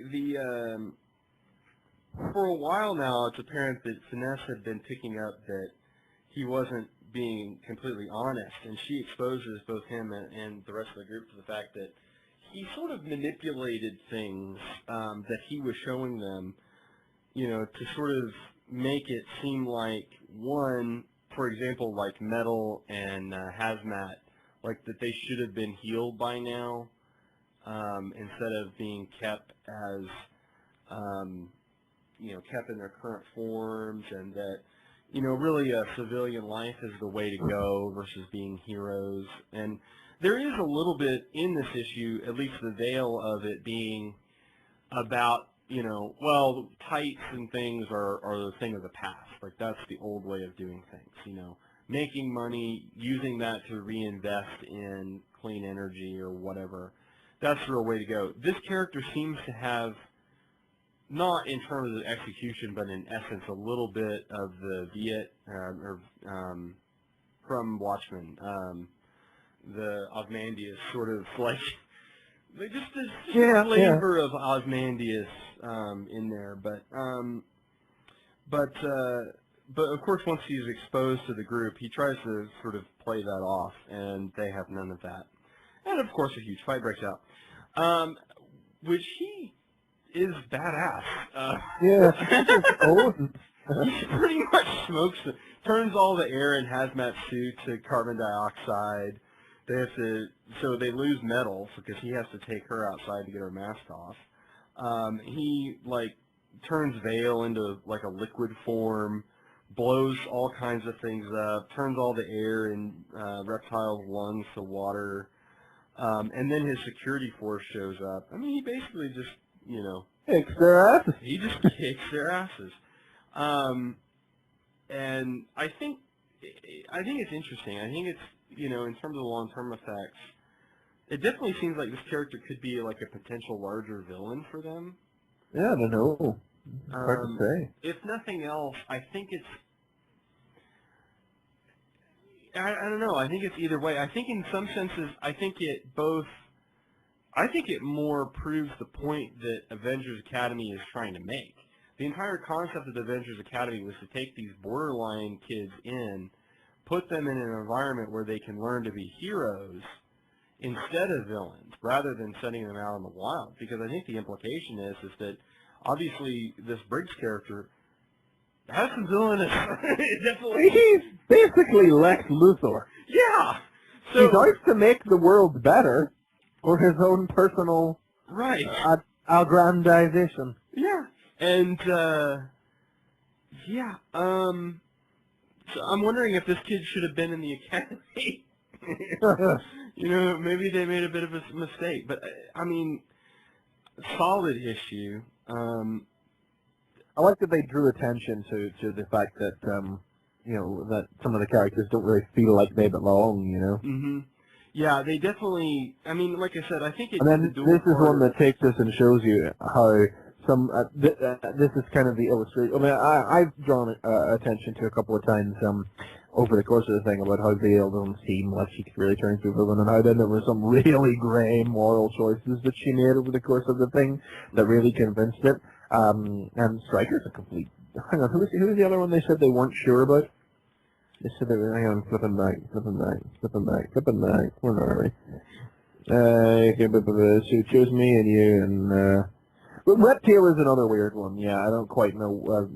But this one illustrates like how people who are perfectly nice and quite unassuming can, in fact, with the power at their command, just be complete bastards. Yeah. You know, and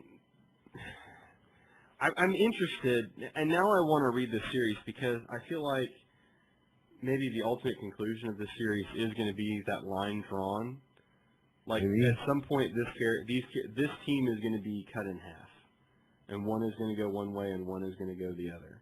Well, I don't know. Did you read the what's not a letters page, but did you read the bit in the back from Gage here? No, I didn't. Oh, holy God. He's talking about things, big changes are coming with issue 21. That's over half a year away, and he's already that far planned ahead. Oh, wow. That's what I like to read about. He says, new students, new threats, new guest stars, an even bigger connection to the Marvel Universe than before, a shocking mystery that will cast suspicion on everyone within these pages. Hang on, where was the, there was something else in here. I'm sure there was something about somebody not... There we go. By the time the Fear Itself crossover is over, one of our students will be gone. Do they quit? Do they get expelled? Oh, no. Will they become a villain? I'm not telling. I want to Are talk they about dead? I mean, I think that would seem to be the ultimate implication that one of them, of course, is going to go the other way. That's how you sell the concept of the book, is by having somebody that you could... but they've done such a good job of it at this point that I genuinely can't perceive who it would be. Yeah. I mean, at the start, nearly everybody seemed like a decent candidate except for Vale and Reptile and maybe Metal, but Metal has a darkness in him that we haven't seen fully yet. But Stryker and Finesse and Hazmat, a lot of, like, Hazmat is all just front and bluster, you know. There's a little girl inside there that's really, you know, quite a normal person. And the same with Stryker, he is so much bluster, you know. Confronted with his own mortality, he's completely lost his shit in the past. And Finesse is the one that's studying under Quicksilver, trying to learn from him what he learned from Magneto. She's actively trying to learn both sides of the coin. So it seems like if anybody's the obvious choice, it's her, but frankly, the shades of grey involved in Avengers Academy are what make it the most interesting.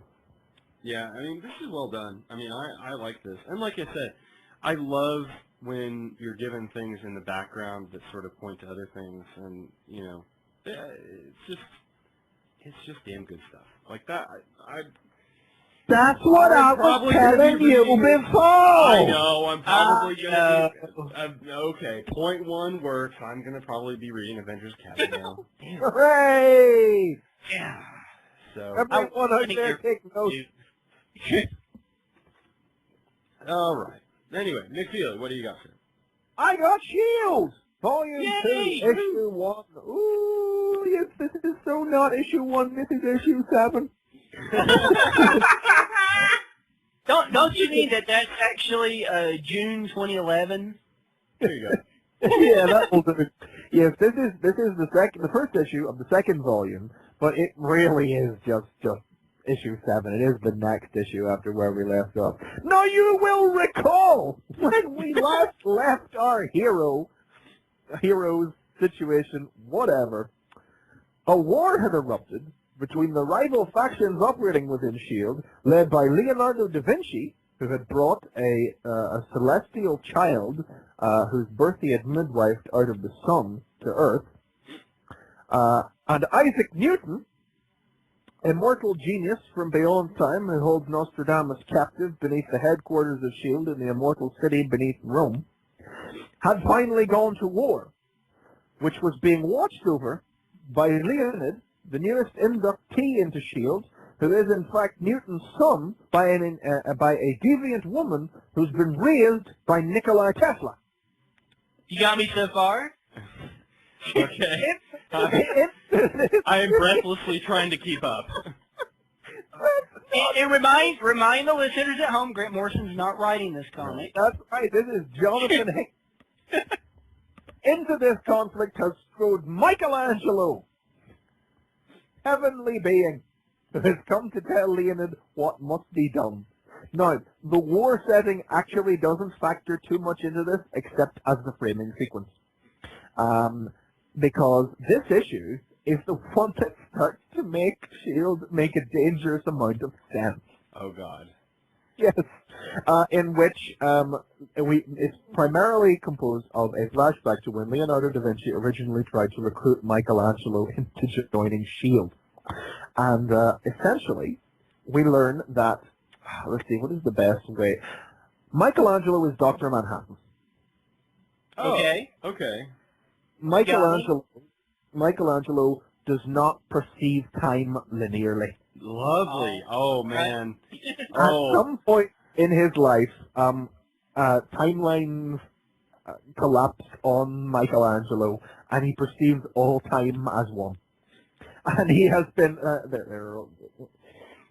responsible for orchestrating most of the events that have actually come about within the pages of S.H.I.E.L.D. He rescued Leonid from his deviant mother and gave him to. Well, there was this strange subplot that I haven't mentioned. Reed Richards and Tony Stark's fathers, Nathaniel Richards and Howard Stark, are presently trapped at the end of time with Nikola Tesla and a strange glowing white bird woman.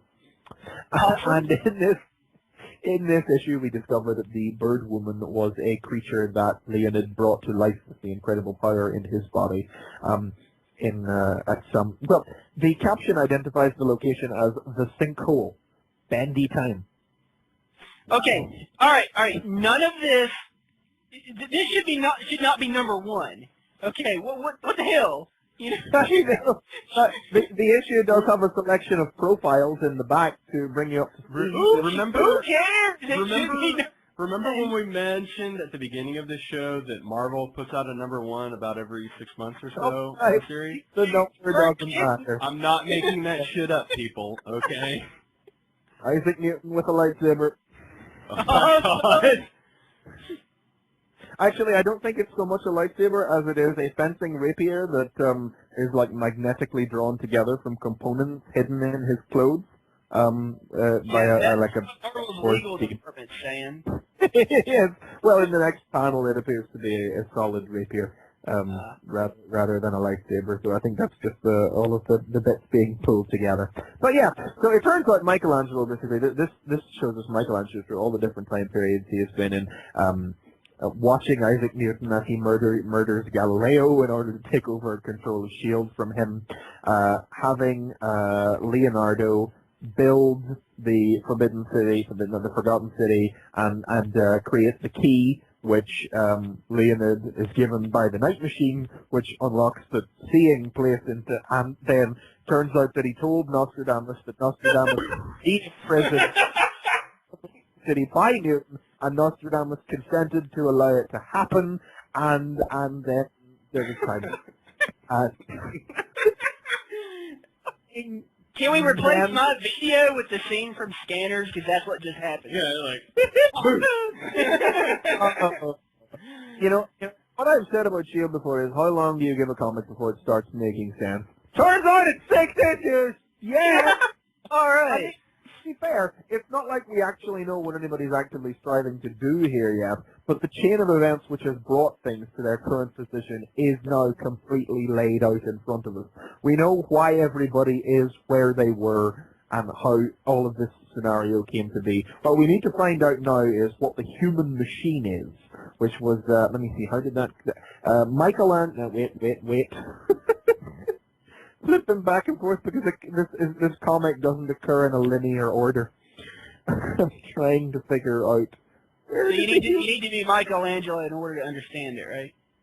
It's like yes, okay, there is. Michelangelo gave the human machine, which we saw briefly. Leonardo presented the human machine to the Elders of S.H.I.E.L.D. whenever he traveled through time on his Batwing steam-powered spacesuit. And that is some kind of counterpoint to the Are Celestial. you sure you're not reading a Doctor Who comic? I mean, seriously? Wow. Yeah, that we need to know what that is. We need to know what is truly what the point of it being. It has some connection or some sort of corollary to the celestial that has been birthed from the sun. Like it's the fetus of God. This is the human machine. It's deity and man, and two different things that are up against one another. And what this seeing place, this secret place within the Forbidden City that Michelangelo specifically orchestrates the creation of, so that and actively gives the key to Leonid's guardians, so that he can go there when he is grown. And there's also a select, just to keep you up to speed, there are also a selection of backup pages covering who and what the hell all this stuff is. And profiles of Da Vinci, Newton, Nostradamus, Zhang Heng, Nathaniel Richards, Howard Stark, and Nikola Tesla in there, which literally contains everything that you need to know. And some bits that I'd managed to forget as well in the course of the mayhem. This does also draw on some of the things we saw in the Infinity issue, so it does prove that the Infinity issue was not waffle. It was not needless. So, yeah, this is awesome. Is there a trade for the others, or? Yes, just came out a couple of weeks ago, not very long ago. S.H.I.E.L.D. Volume 1, Architects of Forever. So I need to buy the trade and buy this issue and start reading. This is what you're saying. Strongly recommended. As I've said before, sometimes S.H.I.E.L.D. just gets by on the sheer audacity of its high concepts. Archimedes fighting the Kree Sentry and then the Colossus of Rhodes, shit like that. This one-sentence summaries of completely outrageous representations of real-life figures. That's the hook. Now, it's taken a while because the thing of which, while the first volume revealed very little issue on issue, it consistently managed to present something so ridiculously awesome or awesomely ridiculous with each passing issue. Does it really matter which one it is? Does it really matter? Figure or issue? Historical figure or issue, because at this point, I don't even know what kind of historical figure to expect next. Wow. Awesome. Yeah, but this issue genuinely starts to put the pieces together in a way that, if I'm honest, I had started to doubt that it even would. I really felt like it would just trend on its sheer outrageousness for a little longer, but I should have really known better because it is Hickman. And he really is pulling the components together. Everything is laid out now, so hopefully it will manage to keep up this momentum and actually move the story forward and help us to understand more now that all of the most confusing aspects, or confusing isn't the word, mind-blowing, aspects of the first volume are now laid in order, and their architect is revealed to be Michelangelo, Dr. Michelangelo Hatton. Wow. Okay. Yeah, I've been recommending S.H.I.E.L.D. for a long time, but I heard somebody describe it as delightfully bonkers. There's no other way of describing it. It is absolutely delightfully bonkers, and it's all the more delightful whenever it all starts to come together and actually make sense, which it does with this issue. I could not recommend anybody pick this up as their first issue, even though the profiles in the back do a very good job of bringing you up to speed, but that you're digging your own grave if you try and make this your issue. Architect forever. Out in hardback now. Only out for the last month or so, last couple of weeks. Get away at it. Wow. Okay. So let's end this episode careening towards the finale. Two issues are going to take up the end of it. I would like to take Flashpoint, and then you two can fight over Fear Itself to lead the conversation. But we'll start with Flashpoint, if that's okay. That's right. Since I'm leading it, I'll just take that. Okay, so, mainly we'll start with Flashpoint because, like I said, I think Flashpoint has the points. It has fun and interesting moments, but it doesn't have the overarching sort of things that go on in Fear Itself. It's got a pirate Deathstroke. I approve of that. Yeah, so that's where we open up with Pirate Deathstroke. I mean, he's already got the eye patch. I know, it makes so much fucking sense. He's got the sword and the eye patch. It's like, why didn't they do this before? Like, And that is the solitary freaking reason he's a pirate. brilliant. He's got the boots and everything. It's like they didn't have to do anything. All they did was, like, turn his mask into a bandana and just had the eye patch. It's like, this is brilliant. And then who's this poor bastard they're using as, like, the electric source for their sonar? No, like, what? That's sonar. So the sonar that they're using for the sonar. How ironic. Oh, I say. How delightful. So they're trying to find something. I don't know what they're doing, to be honest. They end up not I guess finding they're just treasure hunting. They are pirates. I don't see any they're funky sort of- banks or museums down there. They're treasure hunting. They're pirates. That's what they do. Right. But they accidentally drifted to Paris, which Paris, if you've checked your Flashpoint map, is controlled by the Atlanteans. And a very not happy Aquaman and Ocean Master show up. Yeah. And they kill them all. Yes, we don't need to buy that miniseries anymore. not going to be worried about that Deathstroke mini now, huh? That was quick. It does make it immediately apparent that the minis don't matter, doesn't it? Yeah, it does kind of seem that way, doesn't it? Batman looks like he's going to, we'll get to it in a second, but Batman looks like he's just basically going to be busy with Barry, so his mini looks like it's just going to be before this, and obviously the minis, the first minis issue are world fleshing out stuff. Yeah. The first issue didn't have anything to do with what was going on in Flashpoint. It was like he hasn't even met Barry Allen yet. It's like, what's he doing? You know, why is this Batman different from Bruce Wayne? Is what I got from it. Yeah. And he's crazy. So let's see the good stuff here. When we left Barry, he had just realized that this Batman is actually Dr. Thomas Wayne, which is awesome. Now, we didn't really get a great look at that Batman. I mean, I guess we did, sort of through his interaction. Double-page spread. Well, but I mean, in terms of what makes this Batman different from, like, the Batman that we know. Because, that sort of, like, telling off this group of people that wants to go fight Wonder Woman is still a very Batman sort of thing. We would expect that as much out of Bruce. So that wasn't a big surprise. It's the rest of this. But him dropping people off of buildings and expecting them to die. Yeah, that was a little bit like, oh, well, this is just a really dark Batman or whatever. And then it sort of makes sense by the time we get to the end and realize it is Dr. Wayne. So now we get to really see this character unleashed. Because Barry starts to be like, oh, well, that wasn't, it wasn't Bruce that died. It wasn't, you that died. It was Bruce. And there's just this, like, seemingly sort of passive moment here where, like, Batman gets this sort of angry look on his face, grabs Barry by the hand, and wraps his hand around his back and then breaks his fingers. Yeah. He's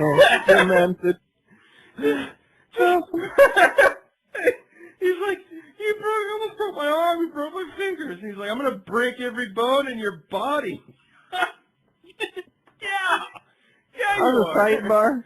As a sidebar, see that ad there? I've watched The Troll Hunter. That's a good film. I've heard good things. Watch The Troll Hunter. Yeah, okay. I'll like to put Flashpoint.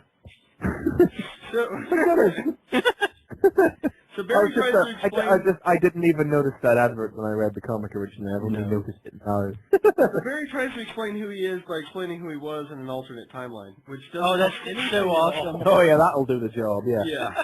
So Batman just continues to beat the crap out of it, which he does get, like, one punch in, Barry does. I became the fastest man alive. You weren't fast enough to avoid that, you delusional son of a bitch. That's a best line. You weren't fast enough to Oh, avoid with a that. Draco wit like that, he can be an action hero. Oh my god. Sends Barry through a table. Barry's trying to go off about like Mirror Master, and then something happens and his memory starts changing. I think it's sort of like splicing in the new reality into what he knows. And then at that time as well, he either drops it or it falls out. A flash ring, at least a ring with a lightning bolt on it. And he tries to prove to Batman who he is by opening it up, but inside... The point that's being made by the fact that his memories are changing is the first in-story clarification of what we, as readers, know is that this is the real timeline. Yes. This is like history has been altered. It's not an alternate Earth. It's not one of those 52 Earths. This is the Earth, and history's been altered. The Earth. Good call. Yeah. We knew that, but Barry's realizing that, which I think ups the ante a bit. If it's an alternate Earth, then it's just getting back to your Earth. But if it's your timeline, then you've got to actually fix it. Yeah. But in the ring is actually the Reverse Flash costume. That was true. I did not expect that. No, not at all. When I turned the page, it was Reverse Flash. I was like, oh, that's awesome. And it's truly just because Thawne is screwing with him. Oh, it's brilliant, though. And it works. I love the way they're actively choosing to keep Thawne out of it. Yeah. He's got to be responsible for it, but we still have no idea how.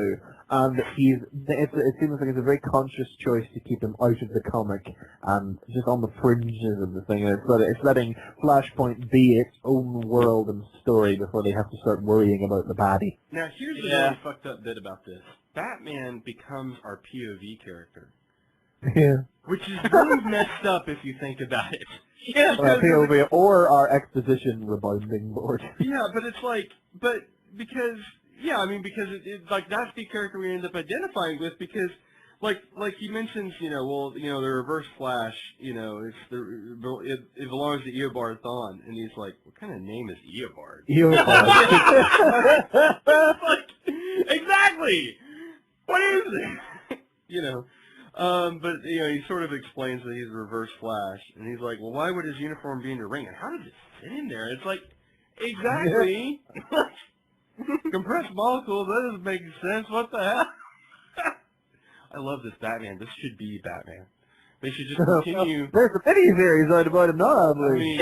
But that... I said the other day, he needs to team up with our Batman. That would be an awesome story. We were talking about that when we were doing, like, the BotCon coverage, and I think that you brought up the excellent point that there is a bit of precedent in terms of, like, with everything that happened with, like, R.I.P. and somewhat, to sort of have Thomas be Batman. That would be brilliant. Like a universal crossover where we have Thomas Wayne and Bruce Wayne as Batman teaming up. That would be brilliant. They would team up and then they would fight Owlman. Yes, and then it would be fantastic.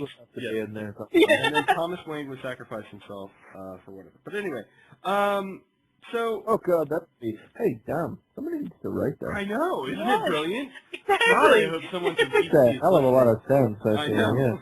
yeah. We find a world where Bruce is still alive, and wow, yeah, well, don't let nobody tell you you couldn't write that shit. Yeah. Let's see. Anyway, Barry figures out that he's sort of screwed because no one knows. There's people that's missing and everything's different. Skip the Super 8 comic at this point. Yeah, we're going to do the Super 8. But the last thing that Barry says here is... In the event book, even in the fucking event book. God, I know. But the last thing that and the thing that interests Thomas, and I think the thing that's making Thomas want to help is that Barry makes it clear that in the proper timeline, Bruce lived. And you can see almost a level of desperation in Dr. Wayne to say, like he's pretty much willing to do whatever to make that the reality. Yeah. Because he would much rather that he have died and Bruce lived.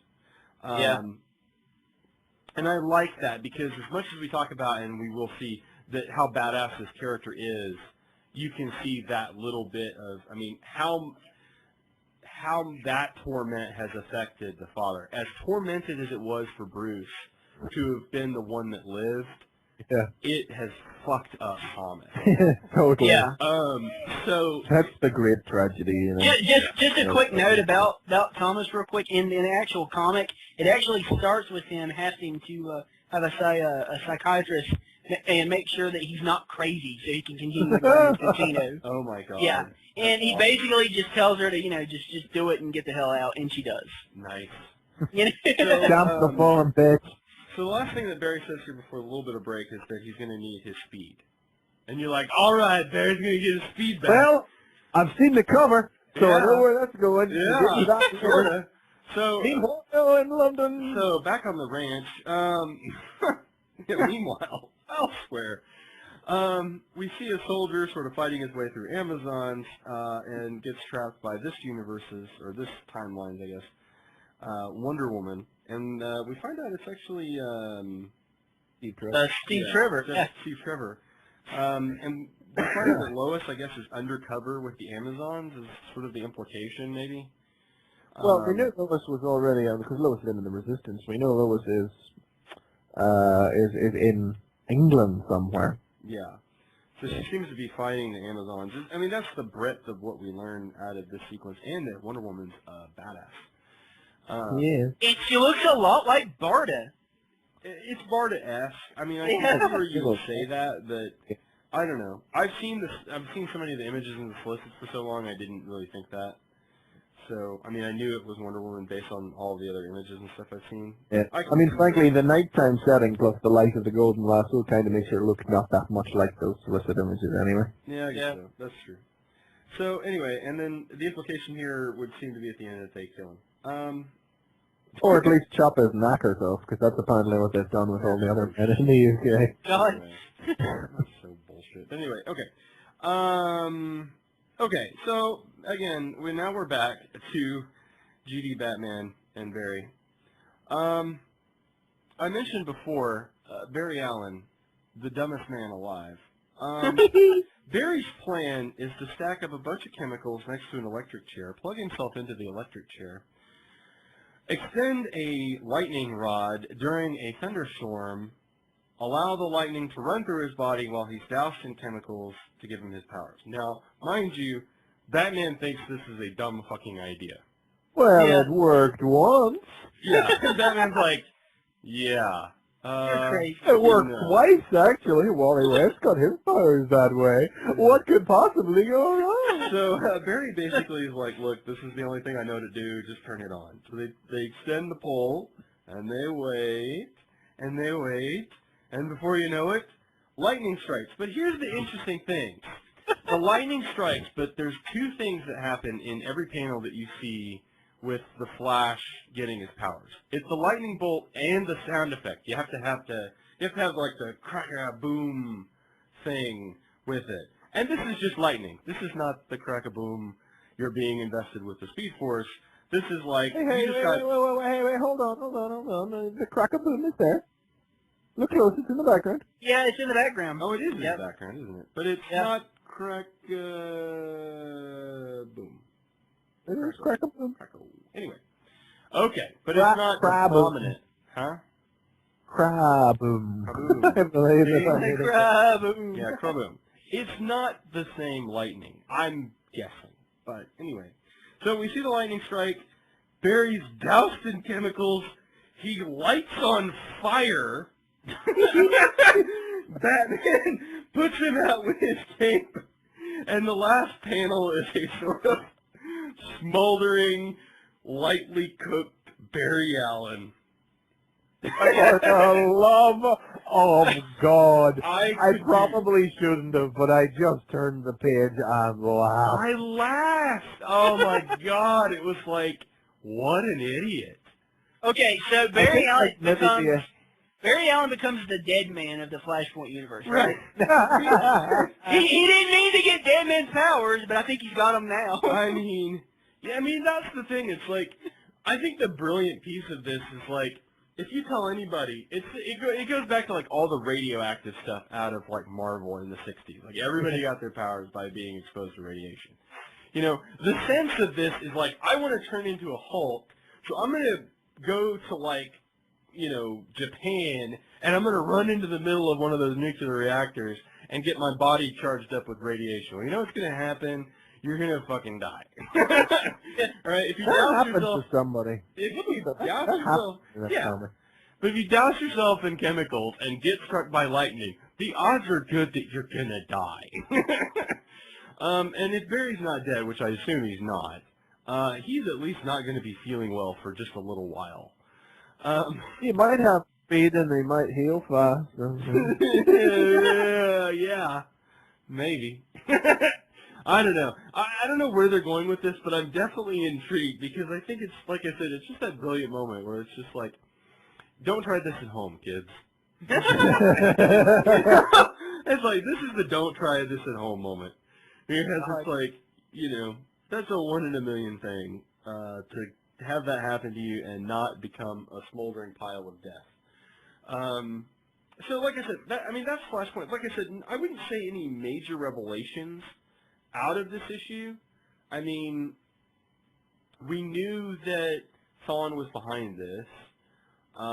We knew that Aquaman was controlling Paris, and we knew that Wonder Woman was controlling, like, London. Well, again, a lot like the first issue, these asides all, it seems to further, it's hard to know, it remains hard to tell from this issue whether or not, okay, Jesus, it feels a bit more after this issue like perhaps the main story of this book, or like the main book is actively going to be dealing with the war, and we don't in fact need to go off and read a million tie-ins, which is what we were saying last time, was that we weren't sure, you know, if we were basically getting a big ad in the middle of the comic for all the other tie-ins. Now, as I understand it, the Secret 7 mini, which came out this week, does take place after that. But it's, there's no real tie-in to it or anything. But evidently, Batman and Deathstroke, and presumably Wonder Woman as well, I guess, fall before this. So it's a bit all over the place. Yeah. Okay, But now it's like you can confidently just read the Flashpoint thing. Yeah, I think I feel good about sticking with that and calling it good. I don't really, I mean, well, and I'm naturally reading Booster anyway, so that, you know, that's like a freebie for me anyway. But, okay, I mean, there you go. I mean, like I said, the best part is that last panel. I mean, and that's interesting because the best part of Fear itself is its last panel too. it is as well. All right, so which one of you wants to head up this conversation? You can take it, McFeely. You sure? You want to go? Yeah. I might rein in, but I didn't care for the most of this issue actually. Well, let's have a go then. Yeah. Fear Itself, number 3. The hammer that fell on Yancey Street. Don't let the title delude you into thinking it has anything to do with what goes on in the comic. When did the title ever have anything to do with what goes on in the comic? Our comic is bookended by more scenes of the American Blitzkrieg happening as Sin and her Nazi robot war mechas stomp their way through Washington, D.C. and are confronted by Bucky, Cap, Falcon, and Black Widow. Where is giant stone robot Abraham Lincoln? Nobody knows. They need him. That happens. They need Lincoln! Yeah.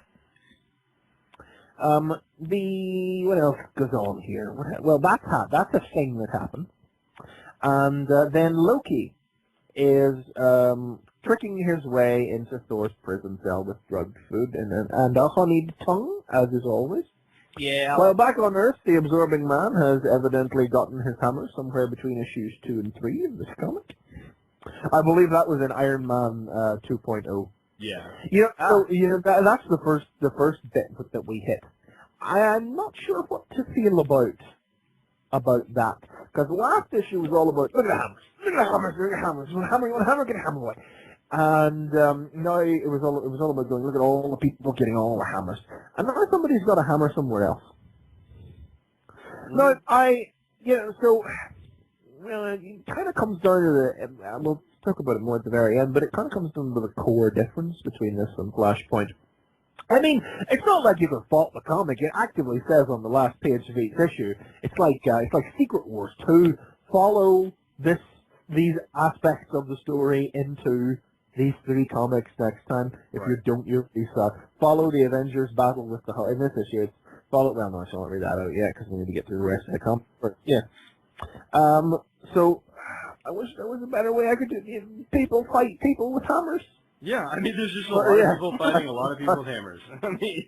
And then, down we get back to that hammer, what fell on Yancey Street, where the Future Foundation is investigating, and the Thing is just playing crowd control, basically, as some jerk harasses them. And the Thing then is drawn to the hammer and gets transformed into Angrier Breaker of Souls. Thing is the newest worthy, not too surprising there, title kind of gave it away. Then we get to the good bit. When we go back to Asgard, where Loki has freed Thor from his prison cell and takes him to unite with the Warriors 3 and Sif, and I don't know if that's Hermod. I was going to say something that's supposed to be Balder, because Balder said, but it's not Hermod. And He does look like Balder. He does look like Balder with the little hat. Mm-hmm. Yeah. Balder has a little hat. The only funny sidebar. The only reason I was able to figure out that it was Hermod was because last week I read Thor: The Lost Gods, which came out in trade paperback, and that was a collection of the issues after Thor went Heroes Reborn, and his title turned back to Journey into Mystery. There was like a year-long story by Tom DeFalco about how the gods were scattered on Earth in human forms, and there was just one character in it who I couldn't figure out what god he was supposed to be until they all got turned back in the last issue, and I was like, right, who's that then? I don't know. I don't know who Hermod is. Well, he says, let Swift Hermod race you away. Yes, That's how I know. Yes. Well, yeah. I just thought it was funny that I didn't recognize him, and I thought, I wonder if it's Hermod. He's the one god I didn't recognize in that other story I just read, and it turned out it was. So there you go. Lost Gods, by the way, just to digress for a moment, despicable 1990s artwork and really dreadful Tom DeFalco 1990s dialogue. Surprisingly good. Yeah, I remember that. I didn't read any of it, but I remember it at the time. So anyway, they are all opposed to Odin, and they want to try and help Earth, but they can't all go together. Thor is going to have to go on his own. Odin has sealed off the other realms so that Asgard can prepare in secrecy for the coming war or battle or whatever it is that's going to happen. They're going to burn the Earth, allegedly. But they have found a way out. Hermod is going to spirit Thor away to Earth before Odin notices. Unfortunately, he doesn't, because enter Odin. I really feel like Stuart Immelman is drawing a little from Tony Hopkins here. The look of him, yeah. A little touch of Anthony Hopkins in that. Yeah. Odin enters all fire and brimstone, and Thor essentially talks him down, and Odin hurls him back to Earth, you know. Go! Count yourself among the slaughtered. Damn you then! Damn your honor and your pride! And he throws the meal. And he throws the hammer at him, too. Mm-hmm. You can't say your father never gave you anything. Yeah, that was great. Cut back to Earth, where Steve Rogers is pissed off that he's not on the front lines. Well, how long were we waiting for that to start happening? Yeah. Rogers can't handle, because this is the first big crisis that they've had to face since he became the man in charge. So he's not proving able to handle it very well, and off he pops in one of those rather awesome Birdman things, and flies down. Those are cool. Man, I saw a video of them being all real and shit this week. I didn't know they were. Oh yeah, those are legit. They're awesome. They're pretty awesome. And then we cut back to Washington, where Scotty Sin is doing a big old Nazi speechification. And I wish there was a more exciting way for me to describe this, but Bucky hurls himself into the fray. She rips off his bionic arm, and she just delivers a massive blast of energy right into his chest. That, as the Falcon and the Black Widow and all the other heroes crowd around him, appears to kill him. Yep. Yeah. Yeah, his like guts Just are like kind of hanging out there. Good Lord. Yeah, kind of like all shit, you know? And it's like, the screen starts to go white, you know, like, Yeah. you know, And that's the big indicator there. It's like, why is it going white? Yeah, he's dead. Well, especially recently coming in Fear Itself, you see like Kept lying on a slab. Lying on a slab. So that seems bad. that fixes that problem. I mean, we had the thing like, well, what's Bucky gonna do? Because I should have a reaction to that. We had 2 Captain Americas. What do we do? Yeah, we talked about like, you know, they could sort of go the Batman Inc. route where it's like we'll have 2 Caps or but we knew that Steve Rogers was gonna have to become Captain America, and so we talked about possibilities. There was discussion about possibilities for Cap or for Bucky. Like, I think one I heard that he would become like U.S. agent or whatever, like that he could do that. Like that would be interesting. Killing him off though is a great solution. I'm not happy with this at all. All right. Avengers has come full circle when Future Hulk said, "Is that Bucky Barnes? That bastard got what was deserving of him." Yeah. I'm absolutely behind the idea of Finn being the one to do it because it is the successor to the Red Skull, killing the successor to Steve Rogers. Yeah. But I could get behind it in any other scenario, but ultimately it completely highlights the huge feeling that is of Fear itself. In stark contrast to Flashpoint, which is that this is a fucking Thor story that is imposing itself upon the rest of the Marvel Universe. It felt like maybe it wasn't going to go in that direction at the beginning, but that's all this is, and it's really bugging me. I mean, literally, it's a couple of scenes of people fighting people with hammers, and the only truly interesting stuff is the stuff with the characters rebelling against Odin. This is Chaos War. This is Shadowland. This is a story about. This is a Thor thing that has just grown out of control to encompass everything. The crossovers haven't been bad. They have been pretty decent, although much like the Secret Invasion crossovers, where crossovers say it meant a Skrull turns up and they fight it. The crossovers for this seem to mean a guy with a hammer turns up and they fight them. I mean, we're advised to follow the Avengers battle with the Hulk into Avengers number 15, the Thing's rampage into Fear Itself Spider-Man number 3, and the Absorbing Man's attack on Dubai into Avengers Academy number 15. I'm going to be buying 2 of those anyway, so whatever. Right. But it seems like these are the choice crossovers of the month that will actually affect the thing. So, I guess there's props to be given for actually directing people where to go to read them to make sure they get the key pieces of the story. But frankly, I thought crossovers had moved beyond that. Because it's just another highlight of the fact this is... I mean, the first issue of Fear Itself was good. It genuinely was. I don't know what to make of the Fear Itself series now. You know what it is? It's a kind of center point anthology book that's like a monthly crossroads to point you off in a load of different directions where all of these random hammerings are going on. Here's what happened, and I mean, based on what's happened so far, Marvel sat down and said, this summer we have 2 movies that we care about and 1 that we don't coming out. We have there's one movie they should care about. I know it's looking like it's like the freaking awesome movie.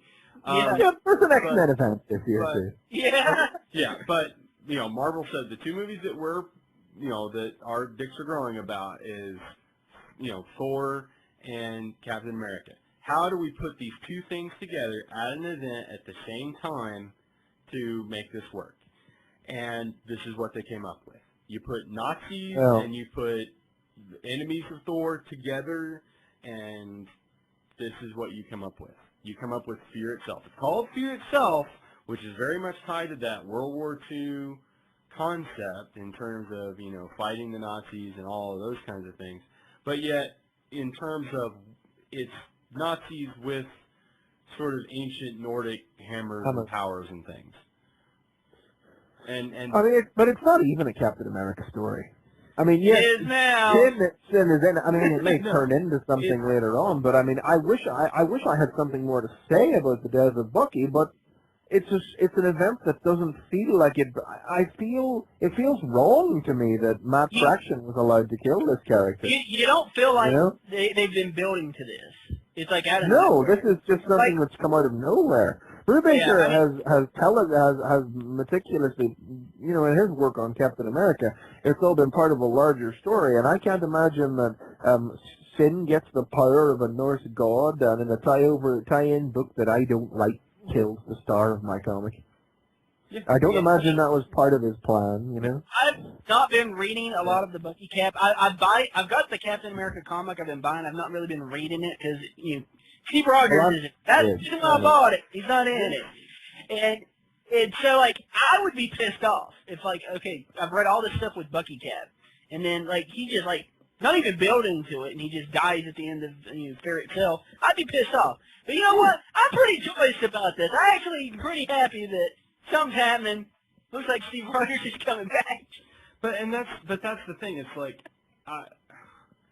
I'm This is a Thor story. These are not things that should be happening in the only important story beats that actually happen that are important for the story that happen in this are the Thor-based things. And that's 4 pages out of this.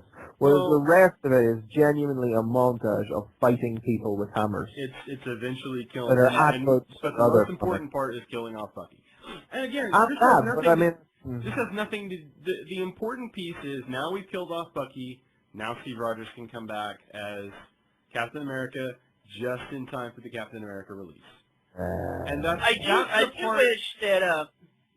do wish they would have done something where Bucky played more of an important part than just he dies and it's going to piss off Steve. And Steve's exactly. Kick the, but see, that's I wish it was he took Scotty down or something in one last fight or something. And it's now it's down to Steve. Steve's got to take down the Serpent or something. But no! This is where I think these films are... solid matchup. It's just the scenario that they're trapped in. And this is what I'm talking about, the contrast between... There's a Thor story that has grown to encompass the universe. And Flashpoint is a Flash story that has grown to encompass the universe. Except it's solely confined to miniseries, and it isn't intruding on the way of life. I don't normally object to big universe-wide crossovers when that's what they're supposed to be. That's a Thor story that's got too big for his britches, and so is this Flash story. But it's not overrunning the rest of the universe. Let me throw out a prediction though. Yeah, Captain America the movie is not out yet, right? Thor is. This is a predominantly Thor story for now. Yeah. I do not doubt for a second that this isn't going to start to take a turn as soon as the Captain America story comes out. We find out that somehow the Serpent was backhandedly influencing the Nazis, or something about that hammer was influencing World War II. That something is going to happen along those lines, and this story is going to shift midway through into being about Captain America and fighting the Nazis that are trying. Oh yeah, it's gotta shift. I mean and that's what I'm saying. My problem, is that the films that are coming out are influencing what's happening in the comic.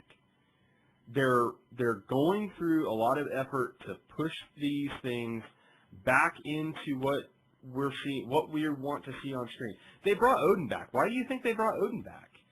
They didn't bring Odin back because it was an interesting story point. They brought him back because he's in the movie.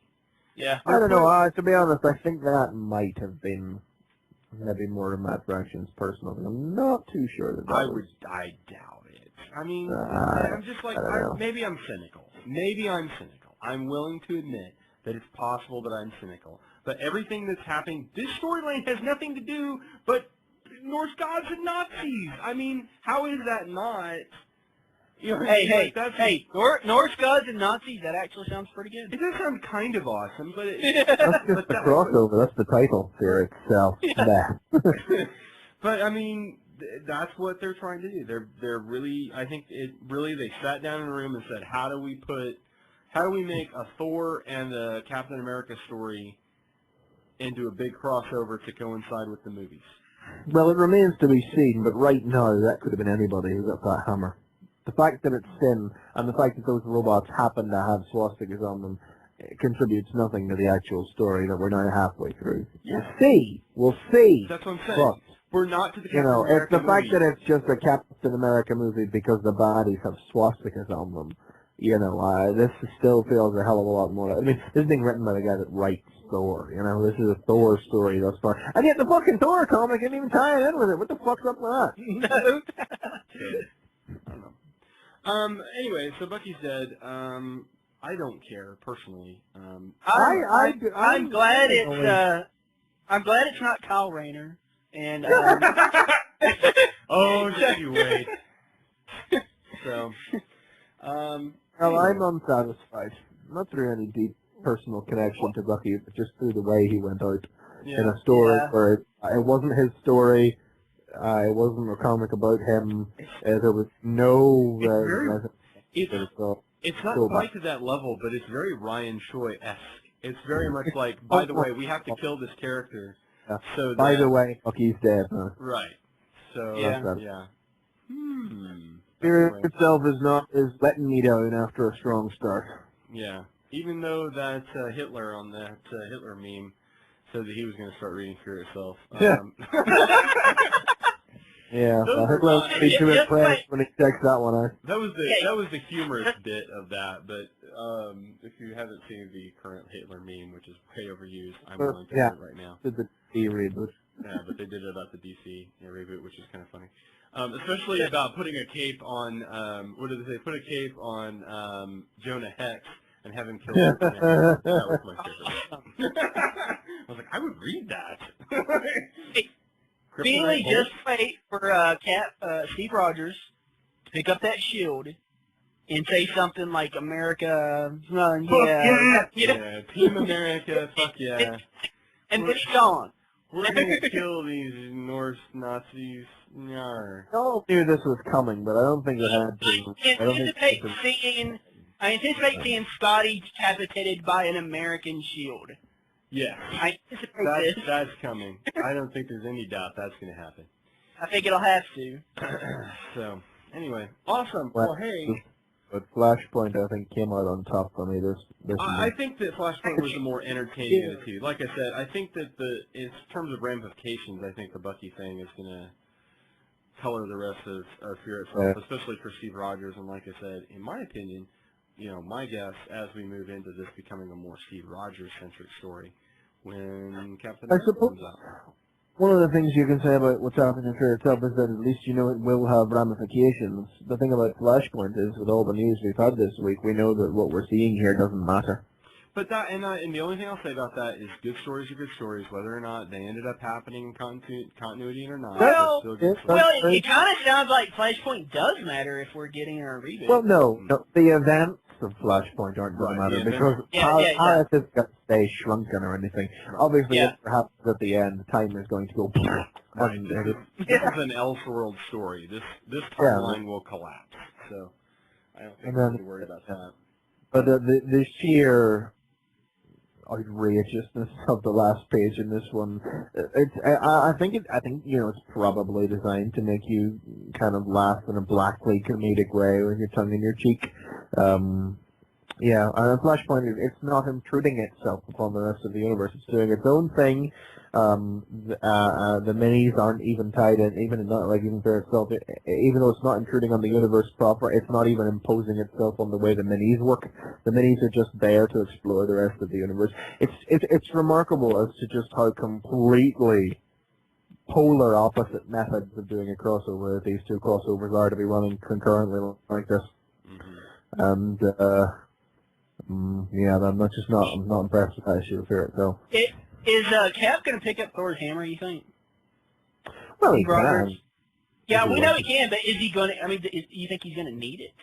You think that's going to happen or something in the story? Because we know he's worthy. We know Bucky Cap's dead.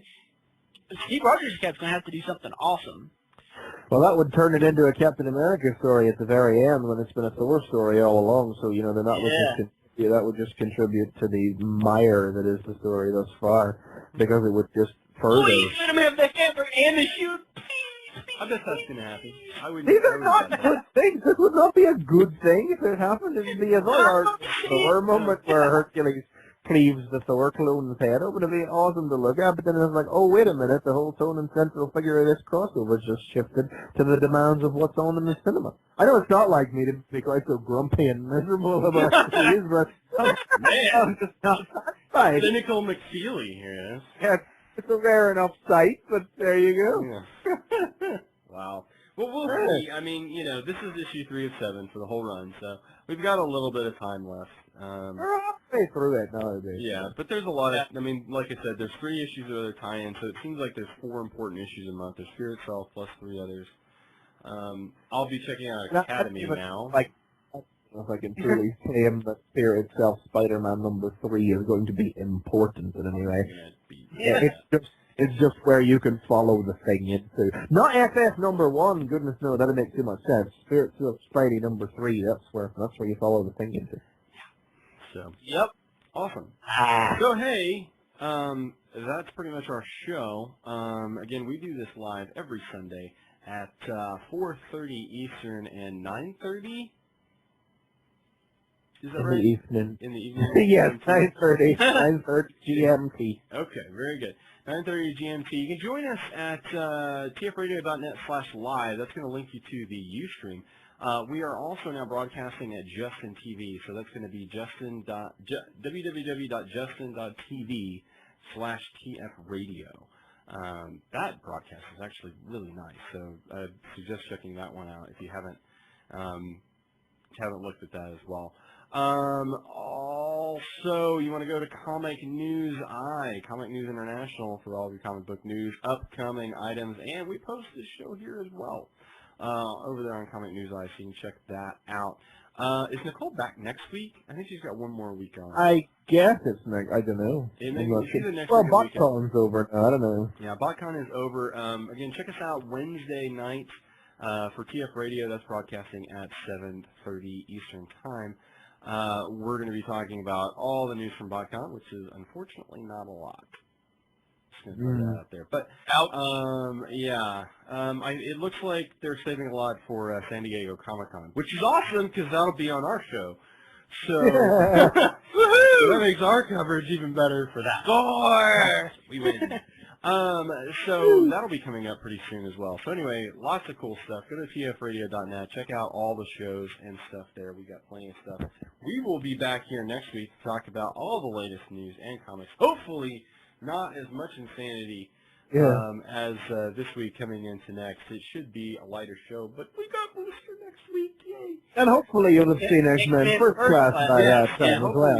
Ideally, we got to talk about it next week. I can't contain myself. How long are we here? What are we, 2.5 hours? Yeah, this is a big show. Imagine if we'd reviewed more than one comic each. I know, we really kind of streamlined this show and still went long. So, if you haven't seen it yet, see X-Men. We will be talking about it next week on the show. I'm going to go try and see it this week. All the reviews have been really great. These two guys are recommending it as well, so why don't you go check it out? It may end up being the best Marvel movie this summer.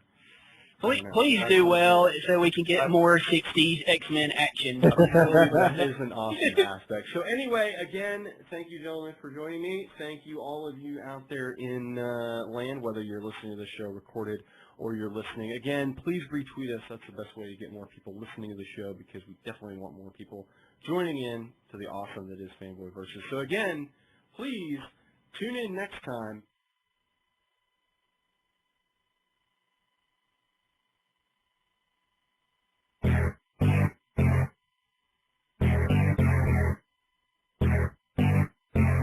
This has been Fanboy Versus. Visit us at tfradio.net for show notes and to subscribe to the podcast. Follow us on Twitter at tfradio for news and updates. Like the podcast? Leave us feedback on iTunes. Copyright 2011, Radio Free Cybertron.